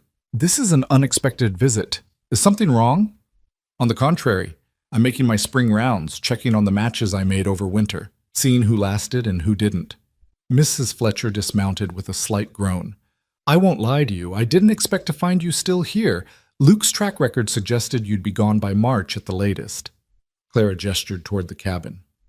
"Come inside. Coffee's hot, and I've got fresh bread from this morning's baking." Once they were settled at the table with coffee and thick slices of bread, Mrs. Fletcher studied Clara with unconcealed curiosity. "You look different, stronger, more settled." "I am different. This place changes you if you let it." Clara sipped her coffee, remembering the frightened, desperate woman who'd sat in Mrs. Fletcher's office 4 months ago. Or maybe it just lets you become who you actually are instead of who everyone expects. Poetic way of putting it. Mrs. Fletcher spread butter on her bread with deliberate care. "Luke treating you well?" "Luke is exactly what he promised to be. Honest, hardworking, a good partner. Nothing more, nothing less." Clara met the older woman's eyes steadily. "You were right about him. He doesn't perform or pretend, but he shows care in ways that matter more than performance ever could." "And you're happy?" Clara considered the question seriously. Happy seemed too simple a word for what she felt. Satisfied, certainly. Purposeful, absolutely. Challenged and exhausted and more alive than she'd ever been. But happy in the uncomplicated, carefree sense? Perhaps not. Yet she wouldn't trade this complicated satisfaction for any amount of simple happiness. "I'm building something real," she finally said. "Something that matters. Whether that constitutes happiness depends on your definition, but by mine, yes, I'm happy." Mrs. Fletcher nodded slowly, something like respect crossing her weathered features. "You're only the second bride I've sent to Cedar Creek who's made it past 3 months. The first was Catherine, Luke's mother, years before my time here. She lasted 40 years before fever took her. I hope you make it just as long." "I intend to." Clara refilled their coffee cups. But Mrs. Fletcher, I need to understand something. Why did you send the others if you knew they wouldn't last? Why set Luke up for repeated failure? The older woman was quiet for a long moment, staring into her coffee as if reading prophecies in the dark liquid. Because I hoped one of them would surprise me, would prove stronger than they appeared, would understand that Luke wasn't a project to fix, but a man to partner with. She looked up, her eyes sharp. And because Luke kept requesting matches despite the failures, he wanted companionship badly enough to risk repeated rejection. Who was I to deny him hope? Even knowing it would likely end in disappointment? Hope has to start somewhere. Even impossible hope is better than resignation. Mrs. Fletcher set down her cup. Besides, I was right eventually. You're still here building something with him. That makes all the previous failures worth it. Luke returned around midday, and his surprise at finding Mrs. Fletcher at their table was almost comical. He stood in the doorway, muddy and tired, looking between the two women with obvious wariness. "Abigail," he said cautiously, "didn't expect to see you out here." "Spring rounds, checking on my matches." Mrs. Fletcher stood, gathering her coat. "I'm pleased to report that this one seems to be working out considerably better than your previous attempts. Clara's different." Luke's voice carried simple certainty. "She's not trying to change me or fix me or make me into something I'm not. She just is. And that's enough." "More than enough," Clara corrected gently. Mrs. Fletcher looked between them, and something soft entered her expression. "Well, I'll leave you to your work. But Luke, you should know. The whole territory is talking about the Wolf of Cedar Creek finally finding a bride who can handle him. You're becoming a success story. Don't care what the territory thinks. Only care what Clara thinks." Luke moved to stand beside Clara's chair, his hand resting briefly on her shoulder. "But I appreciate you bringing her here. Best match you ever made." After Mrs. Fletcher departed, Clara and Luke stood on the porch watching her ride away. Luke's arm settled around Clara's waist, pulling her against his side. "You told her we were happy," he said quietly. "We are, aren't we?" "Yes, but I didn't realize you felt that way." "You never said." Clara turned in his arms, looking up at his sun-weathered face. "I don't need to say everything I feel. Sometimes showing is enough. But since you need to hear it, yes, Luke, I'm happy. Happier than I've ever been. Even though the work is brutal and the isolation is real, and nothing about this life is easy." Because? Because it's honest. Because you're honest. Because every day I get to be fully myself instead of some diminished version that fits other people's expectations. Clara rose on her toes to kiss him, tasting coffee and morning work, and the particular flavor that was uniquely his. Because I chose this, and you chose me, and we're building something neither of us could build alone. Luke held her close, his face buried in her hair. "I love you, Clara Carver. Not sure I'm saying it right, but I mean it with everything I have. You're saying it perfectly, and I love you too, the real you, not some idealized version. The man who shows care through actions and struggles to find words, and needs me as much as I need him." They stood holding each other while the spring sun warmed their backs, and the valley stretched around them, alive with possibility. This was partnership in its truest form, not grand gestures or dramatic declarations, but two people choosing each other every day through the ordinary, difficult work of building a life together. As April progressed into May, the ranch transformed completely.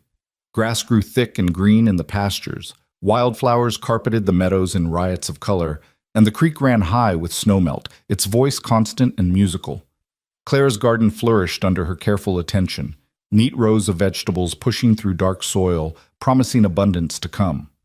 The cattle thrived on spring grass, and Hope, the calf born too early in the snow, grew sturdy and strong, following her mother with increasingly confident steps.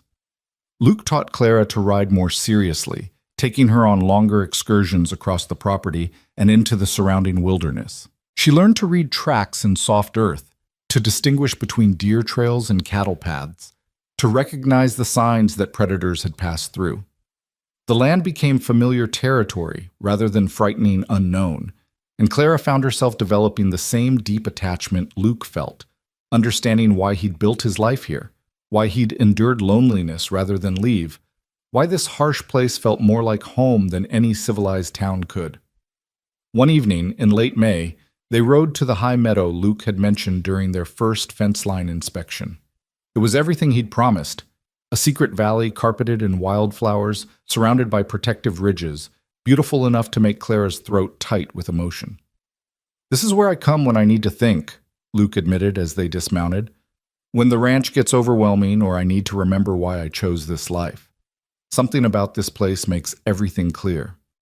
Clara walked through the flowers, lupine and Indian paintbrush, columbine and forget-me-nots, a dozen other varieties she couldn't name.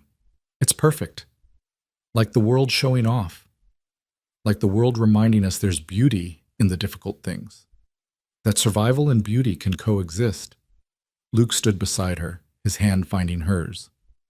"I wanted to bring you here because I've been thinking about the future, about what we're building and where it might lead." Clara's heart quickened. "What have you been thinking?" "That I want this to be permanent. Want you to be permanent.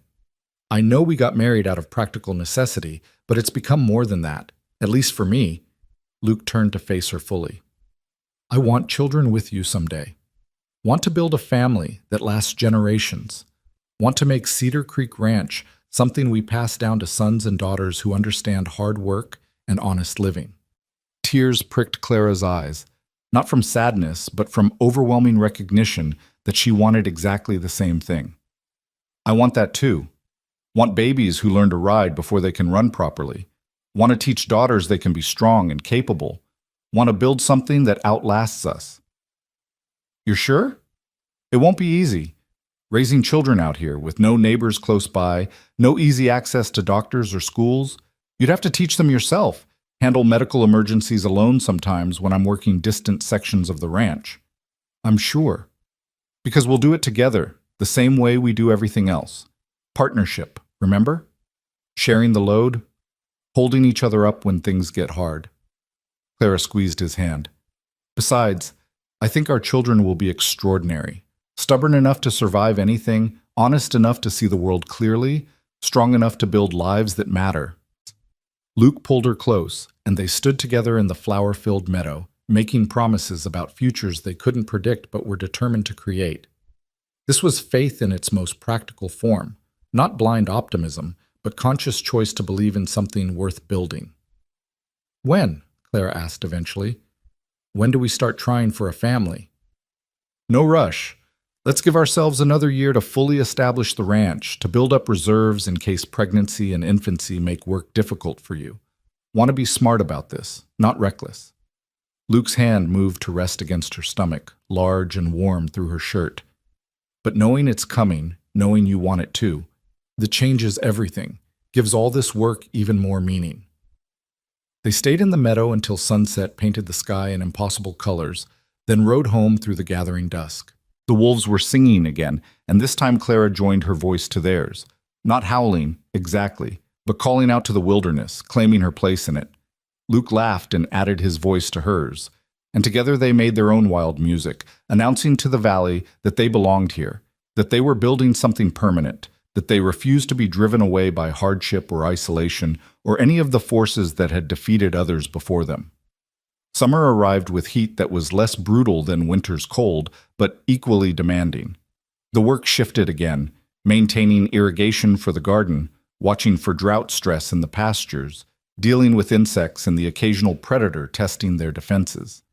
Luke taught Clara to shoot properly, and she discovered she had a natural aptitude for marksmanship. They held target practice sessions in the evenings, and Clara felt fierce satisfaction when her shots grouped tighter than Luke's, earning his genuine admiration rather than wounded pride. "You're better than me," he admitted after one particularly impressive round. "Steadier hands, better eye for distance. If we ever have trouble with predators, you should be the one taking the shot." Most men wouldn't admit that, would feel threatened. I'm not most men, and your competence doesn't diminish mine. It just means we're stronger together. That's partnership. Luke cleaned the rifles with practiced care. Besides, my ego isn't so fragile that I can't acknowledge when someone's better at something. That's how you learn and improve. It was one of thousands of small moments that reinforced Clara's love for this man who'd rather be honest than impressive, who celebrated her strengths instead of feeling diminished by them, who understood that real partnership meant both people bringing their full capabilities to bear rather than one pretending weakness to make the other feel stronger. In July, neighbors began stopping by more frequently, not just Henderson checking his healing wounds or the Zimmermans making courtesy calls, but other ranchers and their families drawn by curiosity about the woman who'd finally tamed the wolf of Cedar Creek. Clara found herself hosting impromptu gatherings, serving coffee and fresh-baked bread to weathered men and work-worn women who assessed her with the same careful attention they'd give to livestock at market. She passed their tests, apparently, because the visits became more frequent, more relaxed. The women shared practical advice about preserving food and managing households in isolation. The men discussed cattle prices and water rights and the politics of territorial governance. Clara contributed to both conversations, her opinions respected rather than dismissed, her competence acknowledged rather than resented. "You're good with them," Luke observed after one particularly long afternoon of socializing. "Better than I ever was. They actually like you. They respect us. That's different than like, and more valuable." Clara was washing dishes from the gathering, her hands moving through familiar motions. "They see we're building something solid, that we're not going to fail like your previous attempts. That makes us trustworthy, which matters more than likable in a place like this. Still, you've done more to integrate us into the community in 6 months than I managed in 5 years. Clara turned to face him, drying her hands. "That's because you didn't need community the same way I do. You're comfortable with isolation, but I grew up in a city, surrounded by people even when I was lonely. I need some human contact, some connection beyond just the two of us. Not much, but some." "Does that bother you, that I'm comfortable alone?" "No, because you're not demanding I match your comfort level. You're letting me build the connections I need while still maintaining the solitude you prefer. That's compromise. That's partnership." Clara moved to stand beside him at the window, watching the last neighbors depart. "We don't have to be identical to work well together. We just have to respect each other's needs." Luke pulled her against his side, his arm solid around her waist. "You make it sound so simple." "It is simple. People just make it complicated by insisting their partner be everything, instead of accepting they're simply enough." As summer deepened, Clara discovered she was pregnant. The signs were subtle at first: unusual fatigue, slight nausea in the mornings, a heightened sensitivity to smells. But by August, there was no denying the life growing inside her. She sat at the table one morning, her hands pressed against her still flat stomach, trying to comprehend the enormity of it. Luke emerged from the barn, and Clara watched him approach through the window. He moved with the easy confidence of someone completely at home in his body and his world, and she felt a surge of love so strong it almost hurt. This man would be the father of her child. Their baby would have his strength and her stubbornness, his honesty and her fire. "You look serious," Luke said, washing his hands before joining her at the table. "Something wrong?" "Something right, actually." Clara took his hand, pressing it against her stomach. "I'm pregnant, about 2 months along, I think." Luke's hand flattened against her, his eyes widening with something between joy and terror. "You're sure?" "As sure as I can be without a doctor confirming, but yes, I'm sure.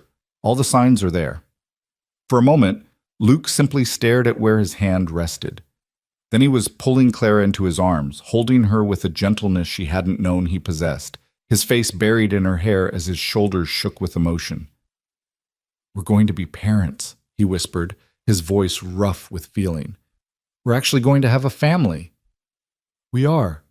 Clara held him just as tightly, feeling the magnitude of what they'd created. "Are you ready for this?" "No, absolutely not. Terrified, actually." Luke pulled back enough to meet her eyes. "But we'll figure it out together, same as everything else. Partnership, right?" "Partnership," Clara agreed, and kissed him to seal the promise. The pregnancy progressed smoothly through the fall. Clara's body changed gradually, her stomach rounding, her breasts growing tender, her energy levels fluctuating wildly. Luke became almost comically overprotective, trying to prevent her from doing any heavy work, until Clara firmly informed him that pregnancy wasn't illness, and she was perfectly capable of continuing ranch work until her body told her otherwise. They compromised, as they always did. Clara took on lighter tasks, tending the garden, managing the chickens, handling indoor work and meal preparation. Luke handled the heavier labor, though he taught Clara everything she'd need to know in case she had to manage alone if something went wrong during calving season. They prepared the loft for the baby, building a small cradle from cedar wood and lining it with soft blankets Clara stitched during increasingly limited daylight hours. Winter returned, but this time Clara knew what to expect. She'd survived one Wyoming winter and felt confident she could survive another, even pregnant. The work was harder with her changing body, but she adapted, learning to work smarter rather than harder, to ask for help when needed rather than pushing herself to dangerous limits. On a brutally cold night in late January, almost exactly 1 year after Clara had first arrived at Cedar Creek, her labor began. Luke rode through darkness and snow to fetch Martha Zimmerman, the closest thing to a midwife the territory possessed. Clara labored through the night while Martha coached, and Luke held her hand and the fire burned bright against the cold. The pain was immense, worse than anything Clara had imagined, testing the limits of her considerable strength and stubbornness. But she'd learned something during her year at Cedar Creek, that survival often meant enduring the unendurable, that strength wasn't the absence of pain, but the refusal to let pain stop you from doing what needed doing. "Push, girl," Martha commanded, her weathered hands gentle but firm. "Your baby's almost here, just a little more." Clara pushed with everything she had, her body doing what it had been designed to do, and with a final tremendous effort, brought new life into the world. A baby's cry filled the cabin, angry and strong and absolutely perfect. "It's a girl," Martha announced, wrapping the infant in clean blankets. "Strong lungs, good color, all her fingers and toes. You did well, Clara." Luke's face was wet with tears as Martha placed the baby in Clara's arms. She was tiny and red and wrinkled, with a shock of dark hair and eyes that would probably be Luke's forest green. Clara stared at this impossible creature she'd created, feeling love so overwhelming she could barely breathe. "She's perfect," Clara whispered. "She's ours," Luke corrected, his finger gently touching the baby's impossibly small hand. The infant's fingers curled around his, gripping with surprising strength, and Luke made a sound between laugh and sob. "Look at that. She's got your stubbornness already." They named her Catherine Eleanor Carver, Catherine for Luke's mother, Eleanor for Clara's, honoring the women who'd shaped them into people capable of building this life. Little Catherine, Katie, they called her almost immediately, had her father's coloring and her mother's determined expression, and from her first moments she made it clear she would not be an easy child. "She's going to be a handful," Martha predicted, watching Katie's fierce grip on Luke's finger. "Got that look about her. The stubborn ones always do." "Good," Clara said, exhausted but smiling. Stubborn women survive. Stubborn women build things that last. Luke met her eyes over their daughter's head, and Clara saw everything they'd built together reflected in his expression. Partnership and respect, affection and honest love, the kind of family neither had believed they'd find but both had desperately needed. As winter slowly gave way to spring again, Clara adjusted to motherhood with the same pragmatic determination she'd applied to ranching. Katie was demanding, feeding constantly, sleeping in unpredictable bursts, requiring attention that made regular work nearly impossible. But Luke stepped into fatherhood with surprising grace, taking on more than his share of ranch labor, while Clara focused on keeping their daughter alive and healthy. They moved through the months in exhausted coordination, stealing moments of connection between endless baby care and necessary work. Luke would hold Katie while Clara cooked, or Clara would strap the baby to her back while doing lighter chores, or they'd simply sit together in the evening with Katie sleeping between them, too tired to talk, but content in their shared silence. On a warm day in May, when Katie was 4 months old and beginning to show her own personality, fierce and curious and absolutely certain of her place in the world, Clara carried her out to the high meadow. Luke had ridden ahead with supplies for a rare day of rest, and Clara found him sitting among the wildflowers, watching the valley that was their kingdom. "There you are," he said, standing to take Katie from her arms. The baby giggled at her father, her small hands reaching for his beard. "I was starting to think you'd gotten lost." "Just took my time." Wanted Katie to see everything, the creek, the cattle, the mountains. Clara settled beside him, accepting Katie back as the baby began rooting for food. Wanted her to understand this is her inheritance, all of this, the land, the work, the life we're building. Luke watched Clara nurse their daughter, his expression carrying such tenderness it made Clara's chest ache. You know what today is? Should I? 1 year since we got married, officially, legally married by Judge Morrison. Luke pulled out a small package wrapped in cloth. I made you something. Wasn't sure I'd finish in time, but I did. Clara unwrapped the cloth one-handed, revealing a wooden box carved with intricate designs, wildflowers and mountains, wolves and horses, tiny human figures that she recognized as the three of them. The craftsmanship was extraordinary, every detail carefully rendered in wood that had been sanded smooth as silk. Luke, this is beautiful. When did you make this? Evenings, after you fell asleep. Took me months. He looked almost embarrassed by the admission. I wanted to make something permanent, something that showed how I felt even though I'm not good with words, something Katie could have someday, to remember where she came from. Clara traced the carved figures with her free hand, her vision blurring with tears. This is the most romantic thing anyone's ever done for me, more than all the flowers and poetry in the world. Because it's real. It's honest. Luke leaned over to kiss her forehead, then Katie's. Like us. Like everything we've built. They sat together in the flower-filled meadow, Clara and Luke and Katie, the family that shouldn't have worked but did. The mail-order bride who'd been sent back for being too stubborn. The cowboy everyone called Wolf because he preferred isolation to pretense. The baby born in winter who'd grow up strong and capable and absolutely certain of her worth. Below them, Cedar Creek Ranch stretched across the valley. Fences mended, buildings maintained, cattle grazing peacefully, chickens scratching in their yard. A year of their combined labor, visible proof that partnership could build something enduring. And beyond the immediate ranch, the endless Wyoming wilderness, harsh and beautiful and unforgiving, demanding everything from those who chose to live within it. Do you ever regret it? Clara asked quietly. Marrying me? Taking on a wife who argues and has opinions and refuses to be decorative? Luke's laugh was soft and genuine. That telegram said you were too stubborn, that your fire made you unmarriageable. But Clara, your fire is exactly what I needed, what this place needed, what Katie will need as she grows up here. He took her hand, lacing their scarred, work-roughened fingers together.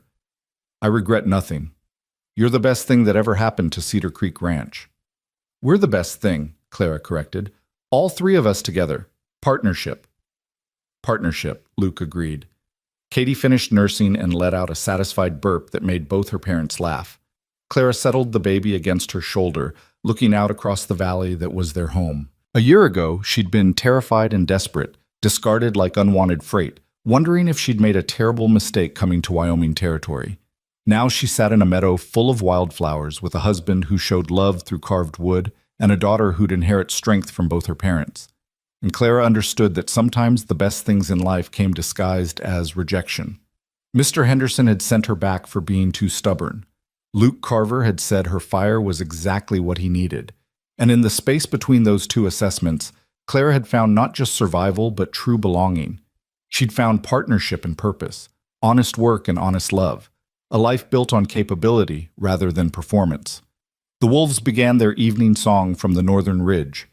Ghost and his pack, still ranging through the territory, still surviving through partnership and family bonds. Clara smiled, recognizing kindred spirits. They were all just trying to survive in a harsh place, all building something worth protecting, all understanding that strength came from connection rather than isolation. Tell me something, Luke said, watching the sunset paint the sky in impossible colors. If you could go back to that train station in January, knowing everything that would happen, the hard work, the brutal cold, the isolation, the struggles, would you still get on that wagon with me? Clara didn't need to think about her answer. In a heartbeat, every single time. Because this, she gestured to the ranch, to Katie, to Luke himself. This is real. This matters. This is exactly what I crossed 1,800 miles to find. What's that? A place where stubborn women are valued instead of dismissed, where fire is needed instead of extinguished, where partnership means building each other up instead of one person making themselves smaller. Clara leaned against Luke's shoulder, feeling his solid warmth, a place where I can finally breathe. They sat together as the sun descended and the wolves sang and the stars began emerging in the darkening sky. Three people who'd found each other against odds, who'd built something rare and precious from honest work and honest love, who'd taken rejection and loneliness and transformed them into family and purpose.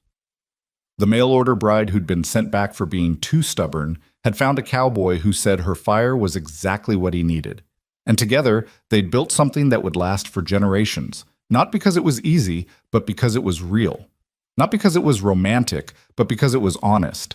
Not because they'd changed to suit each other, but because they'd chosen each other exactly as they were.